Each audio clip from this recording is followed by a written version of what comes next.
What if the reason you can't focus is by design? This audiobook will reveal the hidden distractions hijacking your brain and how to reclaim control. Train your attention, sharpen your mind, and finally get things done. Chapter 1: The War for Your Attention. We are living in an unprecedented battle. Every moment of every day, armies of programmers, marketers, and algorithm designers are fighting for the most precious resource you possess: your attention. This isn't hyperbole.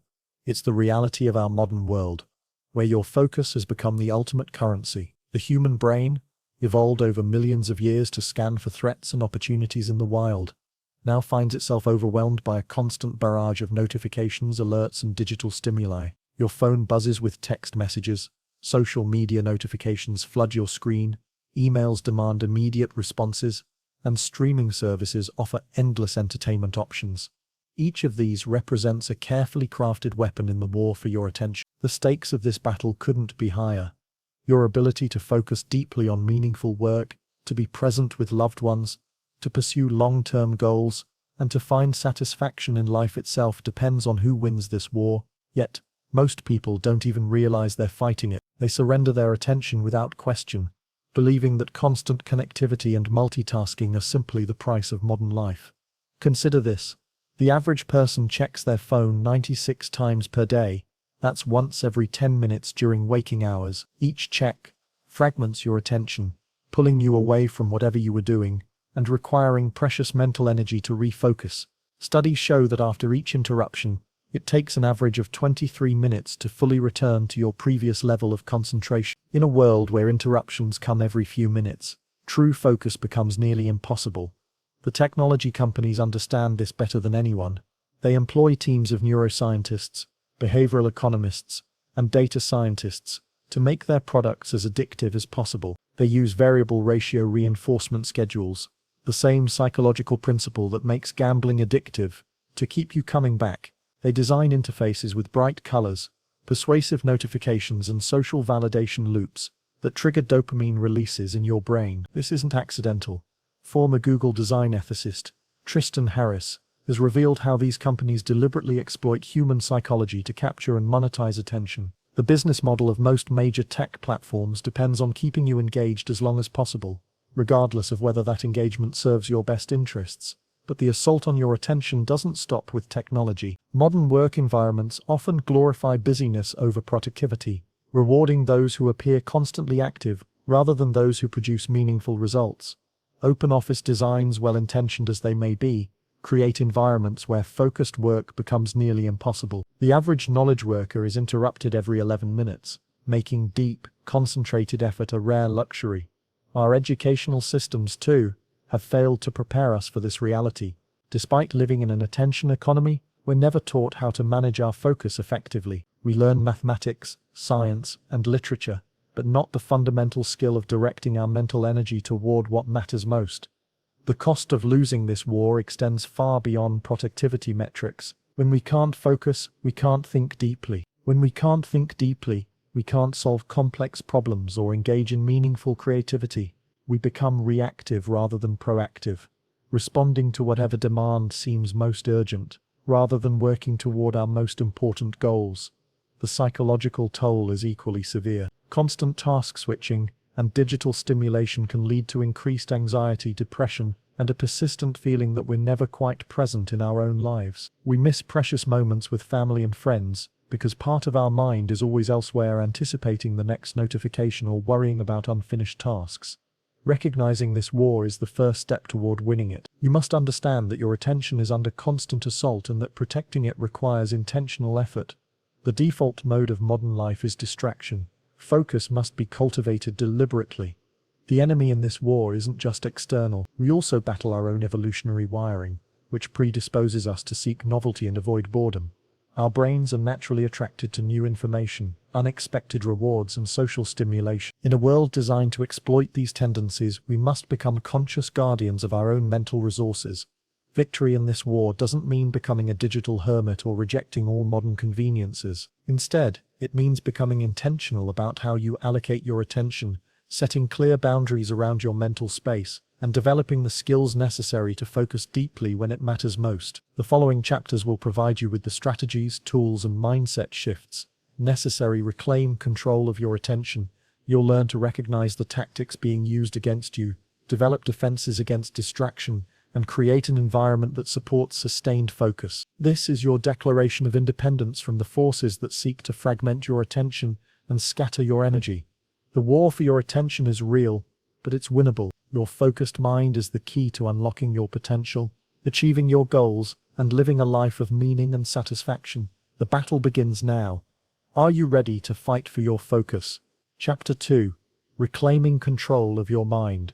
Your mind is not your own, not yet. For most people, thoughts bounce randomly from topic to topic, like a pinball machine, driven by external triggers, unconscious habits, and the relentless pull of digital distractions.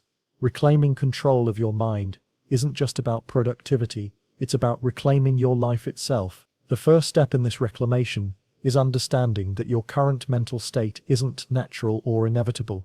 The scattered, anxious, constantly switching attention that feels normal is actually a learned response to an unnatural environment. Your mind has been trained without your conscious consent to expect constant stimulation and immediate gratification. Think about your mental experience throughout a typical day. How often do you sit in complete silence, allowing your mind to settle and focus on a single thought or task? How frequently do you engage in activities that require sustained concentration without the urge to check your phone, browse the internet, or switch to something else?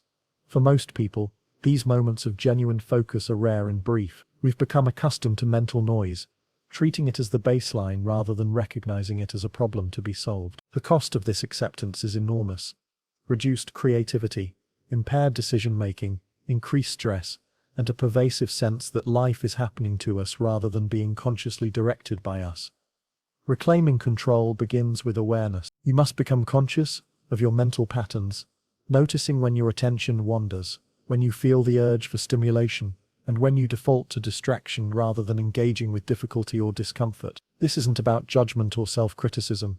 It's about developing the metacognitive awareness that allows you to observe your own mental processes. Start by conducting an attention audit of your daily life. For 1 week, keep a simple log of every time you switch tasks, check your phone, or feel the urge to seek stimulation. Note what triggers these moments.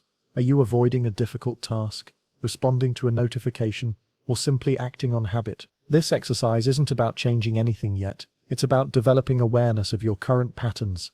The second component of reclamation is understanding the difference between reactive and intentional attention. Reactive attention responds to whatever stimulus appears most compelling in the moment. The notification sound, the interesting headline, the urge to check social media. Intentional attention, by contrast, is directed consciously toward goals and values you've chosen. Most people spend their entire day in reactive mode, bouncing from one stimulus to the next, without ever taking conscious control of their mental direction. This creates a life that feels chaotic and unsatisfying, where important goals remain unachieved, because attention is never sustained long enough to make real progress. Intentional attention requires developing what psychologists call executive function, the ability to override impulses, delay gratification, and maintain focus on long-term goals, even when they conflict with immediate desires. This isn't a fixed trait. It's a skill that can be developed through practice.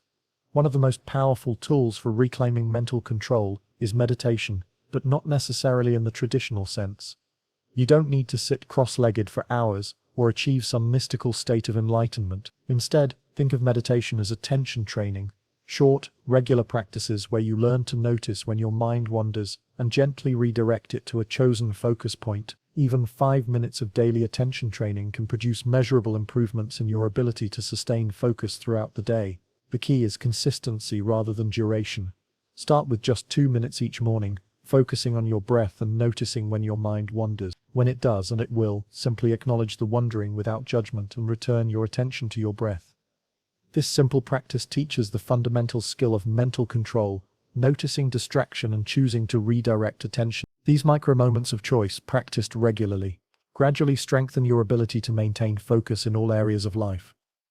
Another crucial aspect of reclaiming mental control is learning to sit with discomfort. Most distraction-seeking behavior stems from an attempt to avoid uncomfortable feelings, boredom, anxiety, frustration, or the effort required for difficult tasks. When you feel the urge to escape into distraction, pause and notice what you're trying to avoid. Instead of immediately seeking relief, practice staying with the discomfort for just a moment longer than feels natural. This builds what researchers call distress tolerance, the ability to experience difficult emotions without immediately needing to escape them. As your tolerance increases, you'll find that you can maintain focus even when tasks become challenging or uncomfortable. Physical practices also play a crucial role in mental reclamation. Regular exercise, adequate sleep, and proper nutrition create the biological foundation for sustained attention. When your body is well maintained, your mind has the energy and stability needed for focused work. Creating physical rituals around focused work can also help signal to your brain that it's time to concentrate. This might include clearing your workspace, turning off notifications, making a cup of tea, or taking 3 deep breaths before beginning. These rituals create a bridge between your scattered default state and the focus state you want to achieve.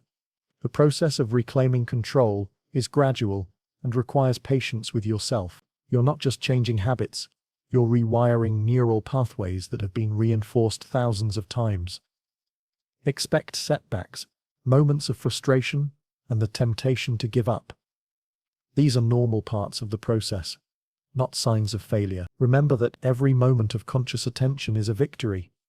Each time you notice your mind wandering and choose to redirect it, you're strengthening the neural networks associated with focused attention. Each time you resist the urge to seek stimulation and stay present with your current task, you're building the capacity for sustained concentration. Your mind belongs to you, not to the apps on your phone, the demands of others, or the conditioned patterns of distraction. Reclaiming it requires intention, practice, and persistence, but the rewards: increased productivity, reduced stress, greater life satisfaction, and the ability to pursue your most important goals make the effort worthwhile. The journey toward mental mastery begins with a single conscious choice to pay attention to your attention. Make that choice now, and begin the process of becoming the conscious director of your own mental experience. Chapter 3. Why focus is the new superpower. In the industrial age, physical strength determined economic value. Strong backs could move more materials, work longer hours, and produce greater output. In the information age, technical knowledge became the key differentiator. Knowing specialized skills or having access to specific information created competitive advantages. Today, we're entering the attention age, where the ability to focus deeply has become the ultimate superpower. While information is now abundant and accessible to everyone, the capacity to process that information thoughtfully, to think deeply about complex problems, and to create valuable work through sustained concentration has become increasingly rare and valuable. Consider the economic reality of our current moment. The most successful individuals and organizations aren't necessarily those with access to the most information or even the most advanced technology. They're the ones who can maintain focus long enough to use that information and technology effectively. While others are distracted by the constant stream of digital noise, those who can concentrate deeply are solving problems, creating innovations, and building substantial value. The research supporting this shift is overwhelming. Cal Newport's studies on deep work, the ability to focus without distraction on cognitively demanding tasks, show that professionals who can engage in sustained concentration are not only more productive, but also produce higher quality output that commands premium compensation in the marketplace. In a world where most people check their phones every few minutes and struggle to read a book for more than 20 minutes without seeking stimulation, the person who can focus for hours on end possesses a genuine superpower. They can learn complex skills, while others remain perpetual beginners. They can solve difficult problems while others give up at the first sign of confusion. They can create original work while others consume endless streams of mediocre content. This advantage compounds over time when you can focus deeply. You learn faster and more thoroughly. When you learn effectively, you can tackle more challenging and rewarding work. When your work becomes more valuable, you gain more control over your time and circumstances. When you have more control, you can create an environment that further supports deep focus. The result is an upward spiral of increasing capability and value creation. The rarity of sustained attention makes this superpower even more valuable. In a world where everyone has access to the same information and tools, the ability to use them effectively becomes the primary differentiator. While artificial intelligence and automation eliminate many routine tasks, they cannot replicate the human capacity for sustained creative thinking, complex problem-solving, and meaningful innovation, all of which require deep focus. Consider the typical knowledge worker's day: bouncing between emails, attending meetings with questionable value, responding to instant messages, and attempting to make progress on important projects in the brief gaps between interruptions. This pattern produces busyness, but rarely generates breakthrough insights or high-quality output. The person who can resist this pattern and protect blocks of time for concentrated work gains an enormous advantage. The psychological benefits of developing focus as a superpower extend beyond professional success. When you can direct your attention intentionally, you become less reactive to external circumstances and more proactive in creating the life you want. You can engage more deeply with relationships, appreciate experiences more fully, and pursue long-term goals with greater persistence. Research in positive psychology shows that people experience the highest levels of satisfaction and fulfillment when engaged in activities that require their full attention and challenge their skills. Estate psychologist Mihaly Csikszentmihalyi calls flow. This optimal experience becomes accessible only when you can sustain focus long enough to fully engage with challenging tasks.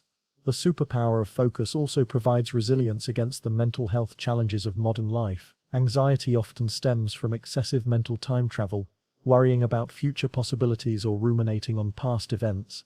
Depression frequently involves dwelling on negative thought patterns. The ability to anchor your attention in the present moment and direct it toward productive activities serves as a powerful antidote to both conditions. Developing focus as a superpower requires understanding that attention is a finite resource that must be protected and allocated wisely. Unlike physical strength, which can be developed through training without careful conservation, attention operates more like a battery that depletes throughout the day and must be recharged through rest and recovery. This means treating your focused attention as your most valuable asset, not something to be scattered randomly across whatever seems urgent or entertaining. It means saying no to good opportunities in order to say yes to great ones. It means protecting your most alert hours for your most important work, not squandering them on email and administrative tasks. The development of focus as a superpower also requires recognizing the compound effects of sustained attention. While others are seeking quick fixes and instant results, you're building the capacity for long-term effort that leads to extraordinary outcomes. This perspective helps you stay committed to developing your focusing abilities even when progress seems slow. Training focus as a superpower involves both positive practices, like meditation, deep work sessions, and deliberate skill development, and negative practices eliminating distractions, saying no to non-essential commitments, and removing environmental triggers that fragment attention. The investment required to develop this superpower is significant. It demands giving up some immediate pleasures and conveniences. It requires disciplined effort when motivation is low. It means accepting short-term discomfort for long-term gain. But the returns on this investment are extraordinary. In a world where most people's attention is scattered and reactive, the person who can focus deeply possesses a genuine competitive advantage. They can learn what others cannot learn, create what others cannot create, and achieve what others cannot achieve. The choice is clear. You can continue operating with fragmented attention, competing with everyone else for the scraps of success that remain after the focused few have claimed the biggest rewards, or you can develop the superpower of sustained attention and join the ranks of those who shape their fields rather than merely participating in them. Focus isn't just a productivity technique or a life hack, it's the fundamental capacity that determines whether you live a reactive or intentional life, whether you achieve your potential or settle for mediocrity, whether you create value or merely consume it. The age of attention has begun. Those who develop the superpower of focus will thrive. Those who don't will be left behind. Chapter 4. Your brain wasn't built for distraction. Your brain is an evolutionary masterpiece, perfectly designed for survival in the African savanna 2,000 years ago. It excels at scanning for threats, seeking resources, and maintaining social connections within small groups. What it wasn't designed for is navigating the hyper-stimulating, information-rich, always connected environment of the 21st century. Understanding this mismatch between your brain's design and your current environment is crucial for developing effective focus strategies. When you recognize that your struggle with distraction isn't a personal failing, but a natural response to an unnatural environment, you can stop fighting against your biology and start working with it. The human brain operates on naive primary networks: the focused attention network, the default mode network, and the awareness network. The focused attention network activates when you're concentrating on a specific task. The default mode network becomes active during rest periods, facilitating mind-wandering, self-reflection, and creative insights. The awareness network monitors both internal thoughts and external environment, helping you notice when your attention has wandered. In our ancestral environment, these networks balanced naturally. Periods of intense focus during hunting or tool-making were followed by restful social interaction and environmental awareness. The modern world disrupts this balance by providing constant stimulation that keeps all three networks partially activated without allowing any to operate optimally. Your brain's reward system, centered around the neurotransmitter dopamine, evolved to motivate behaviors essential for survival: finding food, securing mates, and avoiding danger. Dopamine doesn't create pleasure itself. Instead, it generates the desire and motivation to seek potentially rewarding experiences. This system worked perfectly when rewards were scarce and required significant effort to obtain. Modern technology exploits this system relentlessly. Every notification, like, comment, or new piece of information triggers a small dopamine release, creating a constant state of seeking without satisfaction. Your brain, designed to find intermittent rewards highly motivating, becomes addicted to the steady stream of digital stimulation. The problem compounds because dopamine isn't released when you receive a reward. It's released in anticipation of a reward. This explains why checking your phone becomes compulsive even when you rarely find anything truly important. Your brain has learned that checking might yield something interesting, so it drives you to check constantly. Your brain's negativity bias also works against sustained focus. Evolved to prioritize survival, your mind automatically attends to potential threats, problems, and negative information more readily than positive experiences. In a world where news cycles emphasize crisis and social media algorithms promote conflict, this bias keeps you in a state of chronic vigilance that makes calm focus difficult to achieve. The evolutionary advantage of this bias is clear. Our ancestors who ignored potential threats didn't survive to pass on their genes. But in an environment where most threats are informational rather than physical, this same bias causes chronic stress and makes it difficult to concentrate on long-term goals. Your brain's social wiring presents another challenge to modern focus. Humans evolved in small groups where social connection meant survival.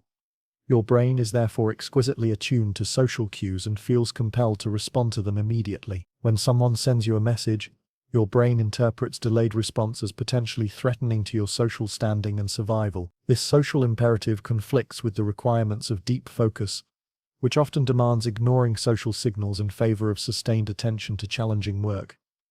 The anxiety you feel when not checking messages isn't weakness, it's your social brain doing exactly what it evolved to do. Your brain's preference for variety also creates focus challenges. In nature, novelty often signaled opportunity or danger, both requiring immediate attention. Your brain remains wired to find new information intensely compelling, making it difficult to stay focused on familiar tasks even when they're important. The attention restoration theory explains why spending time in nature improves focus. Natural environments provide what researchers call soft fascination, gently engaging stimuli that don't demand directed attention.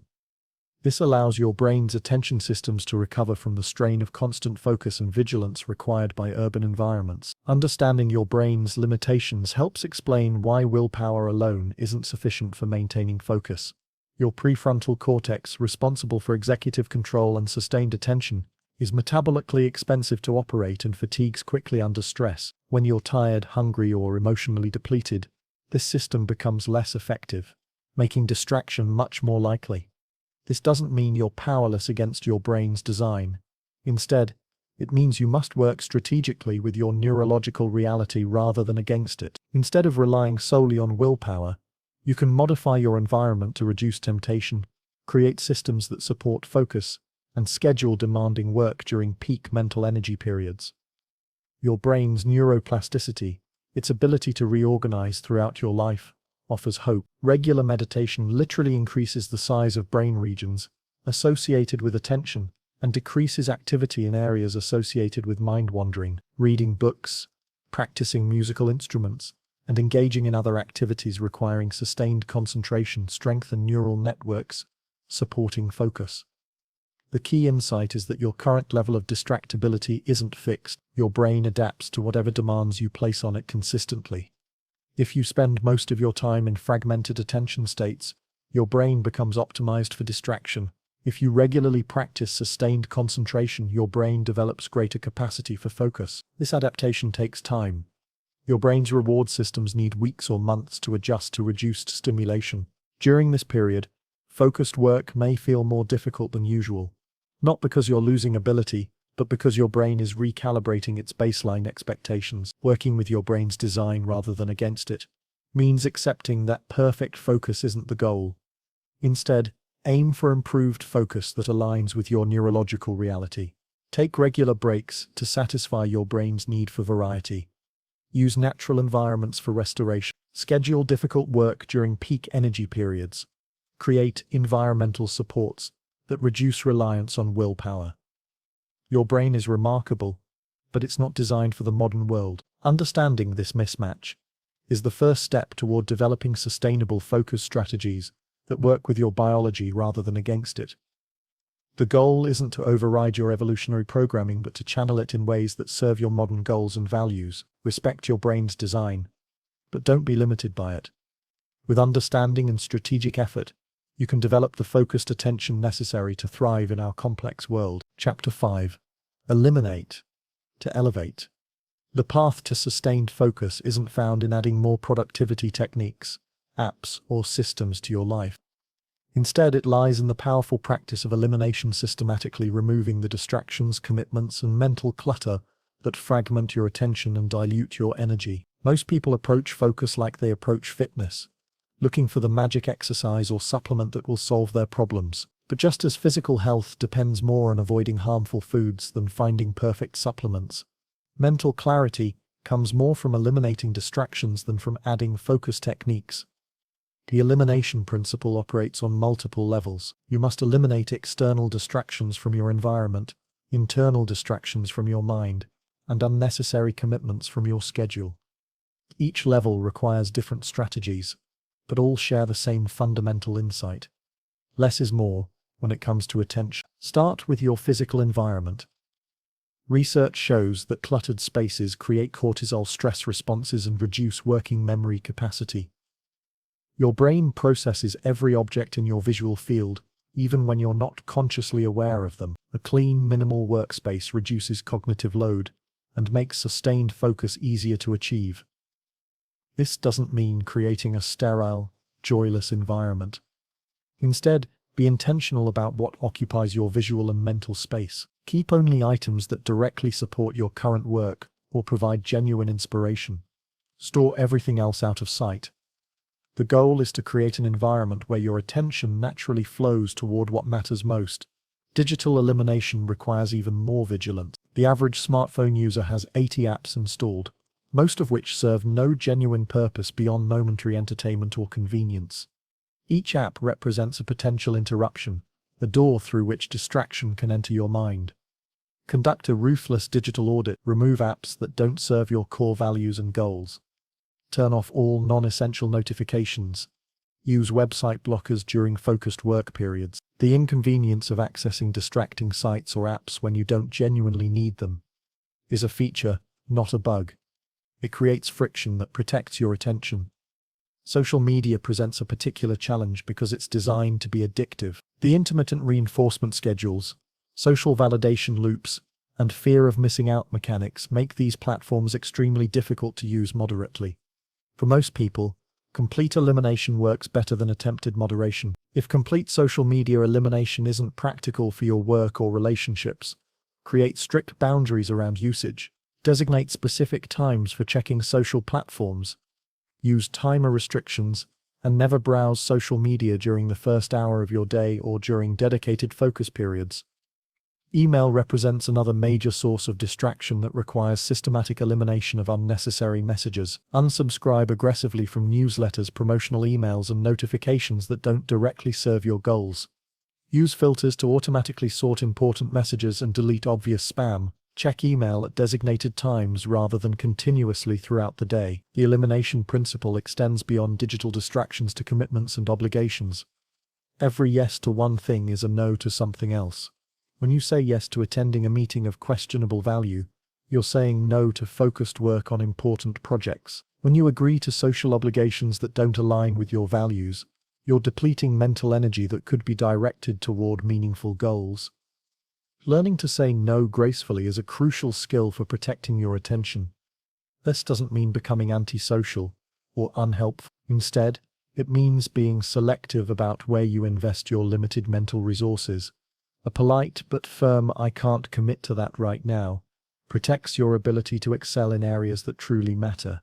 The concept of good enough can be liberating when applied to non-essential areas of life. Perfectionism in irrelevant domains wastes mental energy that could be directed toward excellence in important areas. Your kitchen doesn't need to be spotless. If you're working on a creative project, your email responses don't need to be eloquent if they're addressing routine matters. Mental elimination involves letting go of thoughts, worries, and concerns that don't serve your current focus. This requires developing the skill of cognitive diffusion, the ability to observe thoughts without being controlled by them. When worried thoughts arise during focused work, acknowledge them without judgment and redirect attention to your chosen task. Keeping a mental inbox, a notebook, or digital file where you can quickly capture intrusive thoughts for later processing prevents important ideas from being lost while protecting your current focus. When your brain offers a reminder about an unrelated task, externalize it quickly and return to your work. The elimination of decision fatigue through routines and systems also protects attention. When you automate decisions about what to wear, eat, or do first each morning, you preserve mental energy for more important choices. Steve Jobs' identical daily outfits weren't about fashion. They were about attention conservation. Eliminating the need to remember routine information through trusted systems frees your mind for creative and analytical thinking. Use calendars, task managers, and note-taking systems not as productivity theater but as cognitive offloading tools that reduce mental burden. The process of elimination must be ongoing rather than a one-time event. Entropy naturally increases in any system. Emails accumulate, commitments creep back in, and distractions find new ways to capture attention. Regular reviews of your environment, commitments, and mental habits help maintain the clarity that makes focus possible. Start small with elimination. Choose one category, perhaps smartphone apps or email subscriptions, and remove everything non-essential. Notice how this reduction affects your attention and stress levels. Use this experience as motivation to tackle larger areas of elimination. Remember that elimination isn't about deprivation, it's about liberation. Every distraction you remove creates space for deeper engagement with what matters most. Every unnecessary commitment you decline creates time for meaningful work. Every piece of mental clutter you clear makes room for creative insights and focused thought. The goal isn't to eliminate everything enjoyable or convenient from your life. Instead, aim to eliminate everything that doesn't actively support your values, goals, and well-being. This conscious curation creates an environment where sustained focus becomes natural rather than forced. Elimination is the foundation upon which all other focus strategies rest, until you remove the barriers to attention.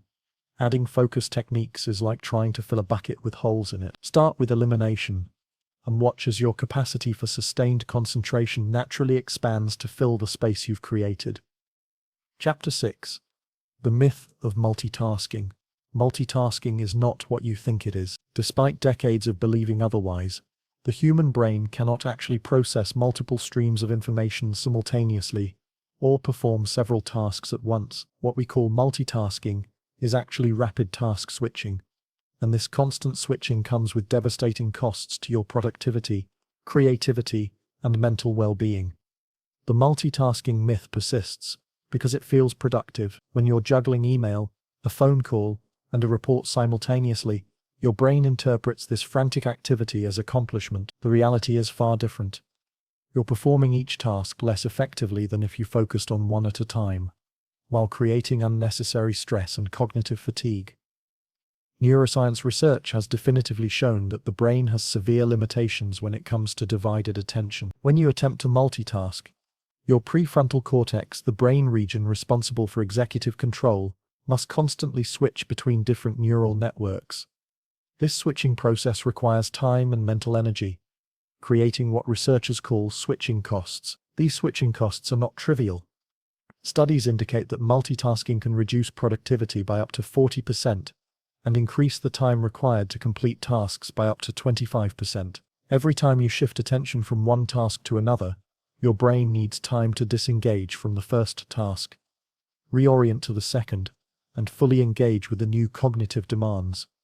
The quality of work also suffers dramatically under multitasking conditions. When attention is divided, your brain operates in a reactive mode, dealing with immediate demands rather than engaging in the deeper processing required for creativity, problem-solving, and insight generation. You might complete more tasks, but the value and quality of that work decreases significantly.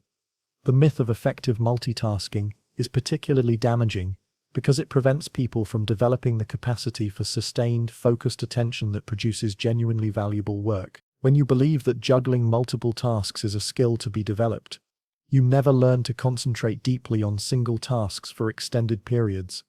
Different types of task switching create different levels of disruption. Switching between similar tasks, like reading different emails, creates less disruption than switching between dissimilar tasks, like alternating between writing and mathematical calculations. However, all task switching creates some degree of cognitive cost. The most destructive form of multitasking involves attempting to combine focused cognitive work with monitoring communication channels. Keeping email, instant messaging, or social media open while working on demanding tasks creates a state of continuous partial attention, where you never fully engage with any single activity. Research on continuous partial attention shows that this state triggers stress responses similar to those experienced during actual emergencies. Your brain interprets the constant vigilance required to monitor multiple information streams as a threat situation, releasing stress hormones that impair memory, reduce creativity, and decrease immune function. The technology industry has made multitasking seem not only possible, but necessary. Modern devices are designed to facilitate rapid switching between apps, emails, messages, and websites. Operating systems now include features like split screens and notification centers that encourage divided attention. This technological encouragement of multitasking serves the interests of technology companies, which profit from increased engagement with their platforms, but not your interests as someone trying to accomplish meaningful work. The more you multitask, the more you use their services, but the less effectively you pursue your own goals. Multitasking also creates an addiction-like cycle. The rapid switching between tasks provides small dopamine hits as you encounter new information or complete minor tasks. This makes multitasking feel rewarding in the moment, even as it reduces your overall effectiveness and increases stress levels. Breaking free from multitasking requires first recognizing when you're doing it. Many people multitask unconsciously, unaware of how frequently they switch attention between different activities.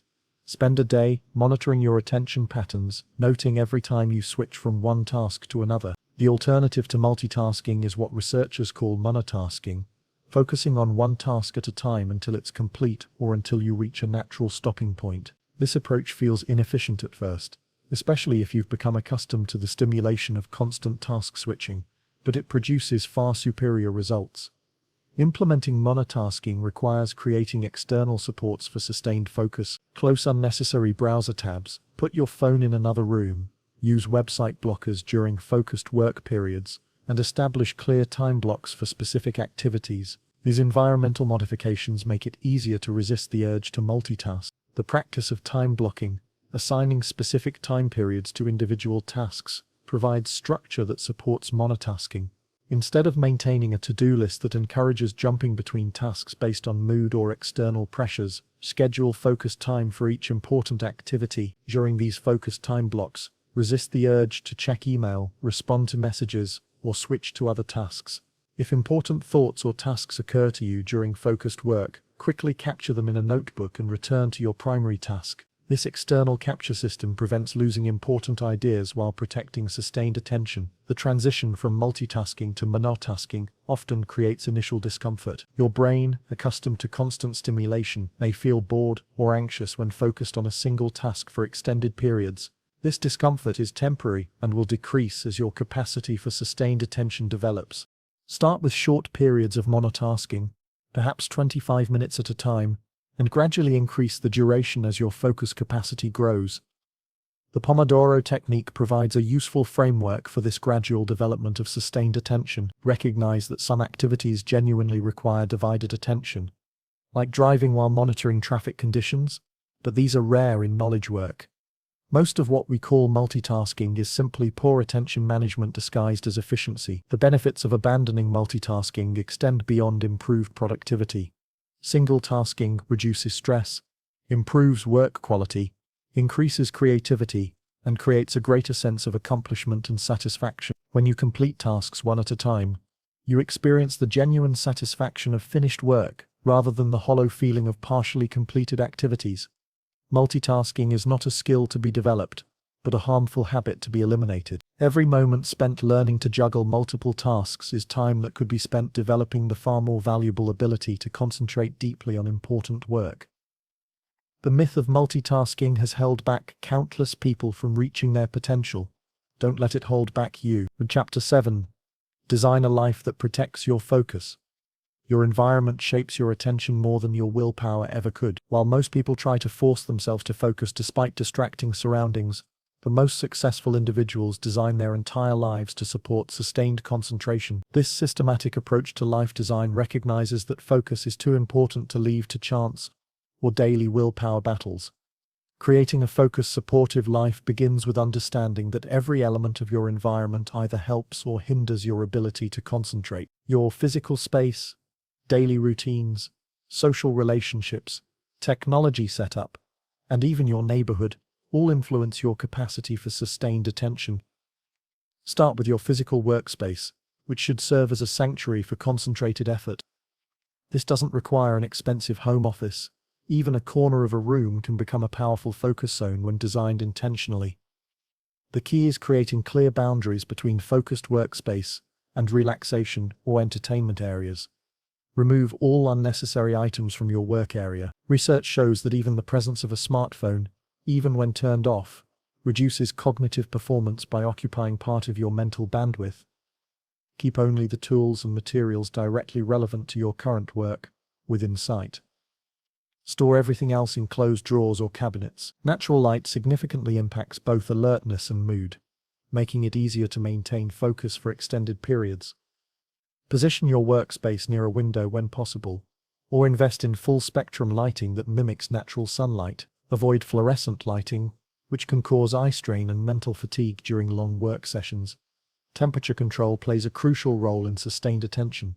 Research indicates that cognitive performance peaks when ambient temperature is between 68 to 72 degrees Fahrenheit. Rooms that are too warm promote drowsiness, while excessively cool environments create distraction as your body works to maintain warmth.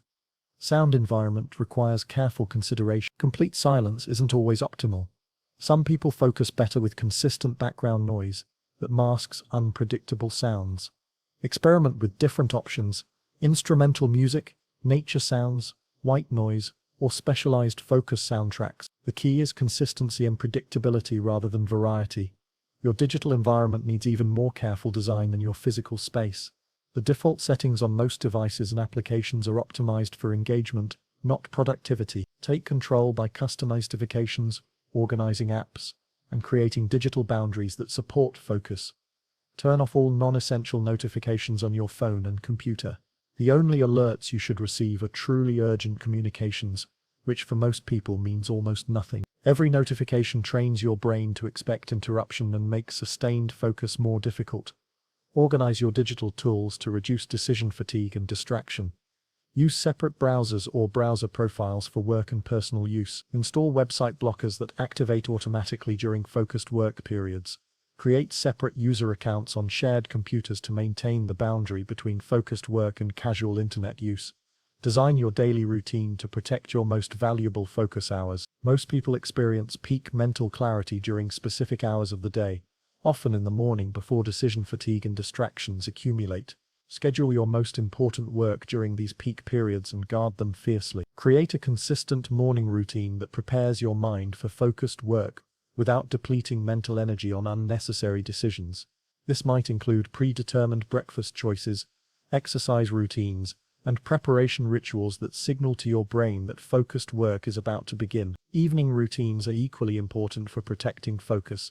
The The quality of your sleep directly impacts next-day concentration, so design evening activities that promote restful sleep rather than mental stimulation. Avoid screens for at least an hour before bedtime, keep your bedroom cool and dark, and establish consistent sleep and wake times.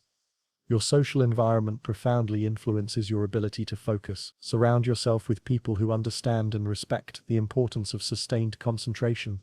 This doesn't mean becoming antisocial, but it does mean being selective about relationships and social commitments. Communicate your focus priorities clearly to family, friends, and colleagues. Let them know when you'll be unavailable for non-urgent communication, and what constitutes a genuine emergency worthy of interruption. Most people will respect these boundaries when they understand their importance. Create physical and temporal boundaries around focused work. This might mean closing your office door, putting on headphones, or working from a location where interruptions are less likely. Use visual cues that signal your unavailability, even something as simple as a sign on your door or specific clothing that indicates focus time. Design your weekly and monthly schedules to include regular periods of extended focus. Block out multi-hour chunks of time for important projects, and treat these appointments with yourself as seriously as you would meetings with others. Batch similar tasks together to minimize task switching costs. Plan for attention restoration by building recovery periods into your schedule. Your brain needs time to process information and recharge after periods of intense concentration. Schedule breaks, walks in nature, physical exercise, and other activities that allow your mind to rest and recover. Consider the impact of your living situation on focus capacity. Open floor plans, while popular, make sustained concentration difficult due to visual and auditory distractions. If you can't modify your physical space, create psychological boundaries through the strategic use of furniture, screens, or designated focus areas. Transportation and commute design can either support or undermine daily focus capacity. Long commutes in stressful traffic conditions deplete mental energy that could otherwise be directed toward important work. When possible, choose living situations that minimize commute stress or use commute time productively through audiobooks or podcasts that support your goals. Financial design also impacts focus capacity. Financial stress creates persistent background anxiety that makes sustained concentration difficult. While increasing income isn't always immediately possible, creating clear budgets, emergency funds, and spending plans reduces financial uncertainty and frees mental energy for focused work. The process of life design for focus requires regular evaluation and adjustment. What works during one life phase may need modification as circumstances change. Conduct monthly reviews of your environment, routines, and systems to identify areas where distractions have crept in or where new focus supports might be helpful. Start with small changes that require minimal disruption to your current life. Clear your workspace, turn off unnecessary notifications, or establish a simple morning routine. Build on these foundation changes as they become established habits. Remember that life design is an investment in your future self. The effort required to create focus-supportive systems pays dividends every day through improved productivity, reduced stress, and greater life satisfaction. The alternative, constantly battling distraction in an environment that undermines concentration, is far more exhausting and less effective. Your life is too important to be lived reactively, responding to whatever demands or distractions appear most urgent. By designing your environment, routines, and systems to protect and support sustained focus, you take control of your attention and, ultimately, your outcomes. The goal isn't to create a sterile, joyless existence, but to design a life where your most important work can flourish. When your environment supports your focus rather than undermining it, concentrated effort becomes natural rather than forced, and extraordinary results become possible. Chapter 8: Dopamine and the Battle Within. Deep inside your brain, a chemical battle is raging that determines whether you'll achieve your goals or remain perpetually distracted. Dopamine, the neurotransmitter responsible for motivation and reward-seeking behavior, has become both your greatest ally and your most dangerous enemy in the quest for sustained focus. Understanding dopamine isn't just academic curiosity, it's the key to taking control of your motivation, breaking free from destructive behavioral cycles, and developing the sustained focus necessary for meaningful achievement. Yet most people remain completely unaware of how this chemical system operates, and how it's being manipulated by the modern environment. Dopamine doesn't create pleasure. Contrary to popular belief, instead, It generates the desire and motivation to seek potentially rewarding experiences. It's the neurochemical of wanting, not liking. This distinction is crucial because it explains why you can feel compelled to check social media or browse the internet, even when these activities don't actually make you feel good. Your dopamine system evolved to motivate behaviors essential for survival: finding food, securing mates, and exploring new environments for resources or threats. In the ancestral environment, these rewards were scarce and required significant effort to obtain. Your brain learned to find the possibility of reward highly motivating, driving you to take action even when success wasn't guaranteed. This system worked perfectly for thousands of years. Dopamine motivated your ancestors to hunt animals, gather plants, and explore new territories. The effort required to obtain rewards naturally regulated the system. You couldn't overindulge because rewards were difficult to access. Modern technology has completely disrupted this natural balance. Every notification, like comment, email, or piece of new information triggers a small dopamine release. Your phone provides a portable dopamine delivery device that you carry everywhere, accessible at any moment when motivation wanes or boredom strikes. The problem compounds because dopamine release occurs in anticipation of reward, not when receiving it. This explains why checking your phone becomes compulsive, even when you rarely find anything genuinely important or satisfying. Your brain has learned that checking might yield something interesting, so it drives you to check constantly. Social media platforms exploit this system with frightening precision. They use variable ratio reinforcement schedules, the same psychological mechanism that makes gambling addictive, to keep you engaged. You never know when you'll receive a like, comment, or interesting post, so your brain maintains a state of constant anticipation and checking. The infinite scroll design ensures that potential rewards never end, unlike a book which has clear completion points, or a conversation which naturally concludes. Social media feeds provide endless possibilities for new information and social validation. Your dopamine system, designed for a world of scarcity, cannot effectively regulate itself in this environment of artificial abundance.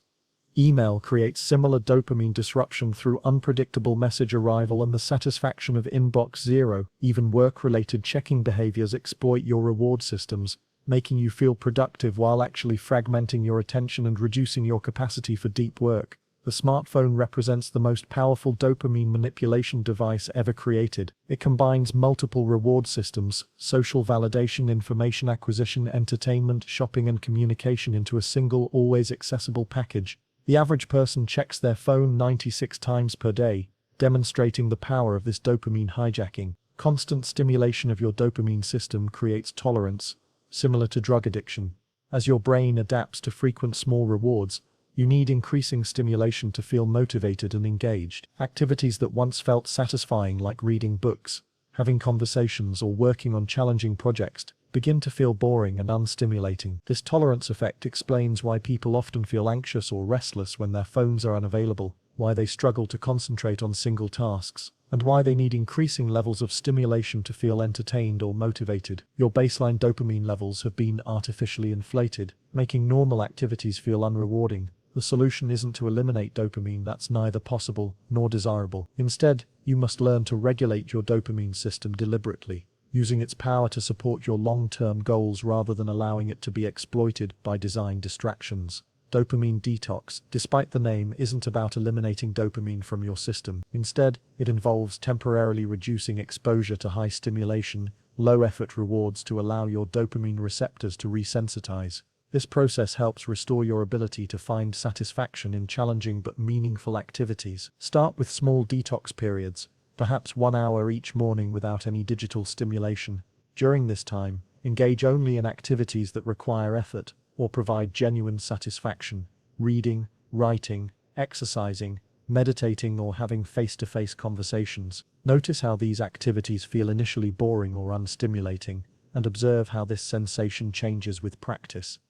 Gradually extend these periods to full mornings, entire days, or even weekends without high-stimulation digital activities. The goal isn't permanent deprivation but temporary recalibration that restores your ability to find satisfaction in meaningful work. Use your understanding of dopamine to design better reward systems for important goals. Instead of relying on external validation or instant gratification, Create internal reward systems that reinforce the behaviors you want to maintain. Celebrate small progress toward big goals, acknowledge effort even when results aren't immediate, and find ways to make challenging work more inherently satisfying. The concept of dopamine scheduling involves deliberately timing exposure to high-stimulation activities to support rather than undermine your focus goals. If you know that checking social media will make subsequent focused work more difficult, schedule social media time after completing important tasks rather than before or during them. Understand that willpower alone cannot overcome a dysregulated dopamine system. When your brain is accustomed to constant stimulation, attempting to focus through sheer determination is like trying to stick to a diet while keeping junk food visible and accessible. Environmental design becomes crucial for success. Create dopamine-poor environments for focused workspaces and time periods where high-stimulation rewards are not available. This might mean working in locations without internet access, using phones in airplane mode, or creating physical barriers between yourself and distracting stimuli. Exercise plays a crucial role in dopamine regulation. Physical activity naturally increases dopamine production while also improving your brain's ability to focus and resist impulses. Regular exercise essentially provides a healthy source of dopamine that reduces dependence on digital stimulation. The practice of delayed gratification, consciously choosing to wait for rewards, strengthens the neural pathways associated with self-control and long-term thinking. Start with small delays, waiting 5 minutes before checking your phone, finishing a task before taking a break, or completing work before entertainment. Remember that your dopamine system is designed to motivate behavior, not provide lasting satisfaction. The happiness and fulfillment you're ultimately seeking come from meaning, accomplishment, relationships, and personal growth, none of which can be obtained through constant stimulation seeking. The battle for your dopamine system is ultimately a battle for your life's direction. When this system is hijacked by design distractions, you become reactive, impulsive, and focused on immediate gratification rather than long-term fulfillment. When you learn to regulate it consciously, it becomes a powerful tool for motivation and achievement. Take control of your dopamine system, and you take control of your attention. Master your attention, and you master your life. Chapter 9. Build the habit of deep work. Deep work, the ability to focus without distraction on cognitively demanding tasks, isn't just a productivity technique. It's a fundamental skill that determines the value you can create, the problems you can solve, and the level of satisfaction you experience in your work and life. Yet, for most people, deep work remains an occasional accident rather than a deliberate habit. Building the habit of deep work requires understanding that it operates differently from other skills you might develop. Unlike physical exercise, where consistency alone produces improvement, deep work requires both regular practice and systematic protection from the forces that naturally oppose sustained concentration. The modern work environment actively undermines deep work through open office designs, meeting-heavy schedules, constant communication expectations, and cultures that equate busyness with productivity. Swimming against this current requires intentional systems and unwavering commitment to protecting your capacity for concentrated effort. Start by defining what deep work means in your specific context. For a writer, it might mean producing original prose without reference to external sources. For a programmer, it could involve solving complex problems without consulting documentation or colleagues. For a researcher, it might mean analyzing data and drawing insights without interruption. The key characteristics of deep work remain consistent across domains: sustained attention on a single task, engagement with challenging cognitive demands, minimal external input, and the creation of valuable output that couldn't be produced through shallow, fragmented effort. Most people dramatically overestimate their current capacity for deep work. If you believe you can currently focus for 2 hours straight, test this assumption by attempting to work on a challenging task without any external input.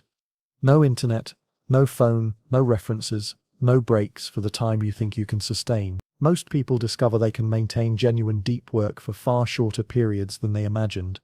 This isn't a reason for discouragement, but for realistic calibration. Deep work capacity, like physical fitness, must be developed gradually through consistent training. Attempting to jump immediately into 4-hour focus sessions is as unrealistic as expecting to run a marathon without training. Begin with short periods of deep work, perhaps 25 to 45 minutes, and gradually extend the duration as your concentration stamina improves. Use a timer to create clear boundaries around these sessions and resist any urge to check external inputs until the timer completes. The quality of deep work matters more than quantity, especially when building the habit. A focused 30-minute session produces better results and builds more capacity than a distracted 2-hour period of pseudo work where you're constantly fighting the urge to multitask. Create rituals around your deep work sessions to signal to your brain that sustained concentration is about to begin. This might include clearing your workspace, making a cup of coffee, reviewing your goals for the session, or taking 3 deep breaths. These preparation rituals serve as psychological bridges between your scattered default state and the focus state you want to achieve. Establish clear rules for your deep work sessions. What will you work on? What external inputs are forbidden? How will you handle urgent interruptions? What constitutes a valid reason to end the session early? Having predetermined answers to these questions prevents in-the-moment decision-making that can derail your focus. The most common mistake in building deep work habits is inconsistency. Sporadic deep work sessions, even if individually successful, don't build the neural pathways and mental habits necessary for sustained concentration. Better to work deeply for 30 minutes every day than for 3 hours once per week. Schedule deep work appointments with yourself and treat them as seriously as you would meetings with important clients. Block specific times in your calendar. Communicate your unavailability to others, and resist the temptation to reschedule these sessions for seemingly urgent matters. Different people require different environmental conditions for optimal deep work.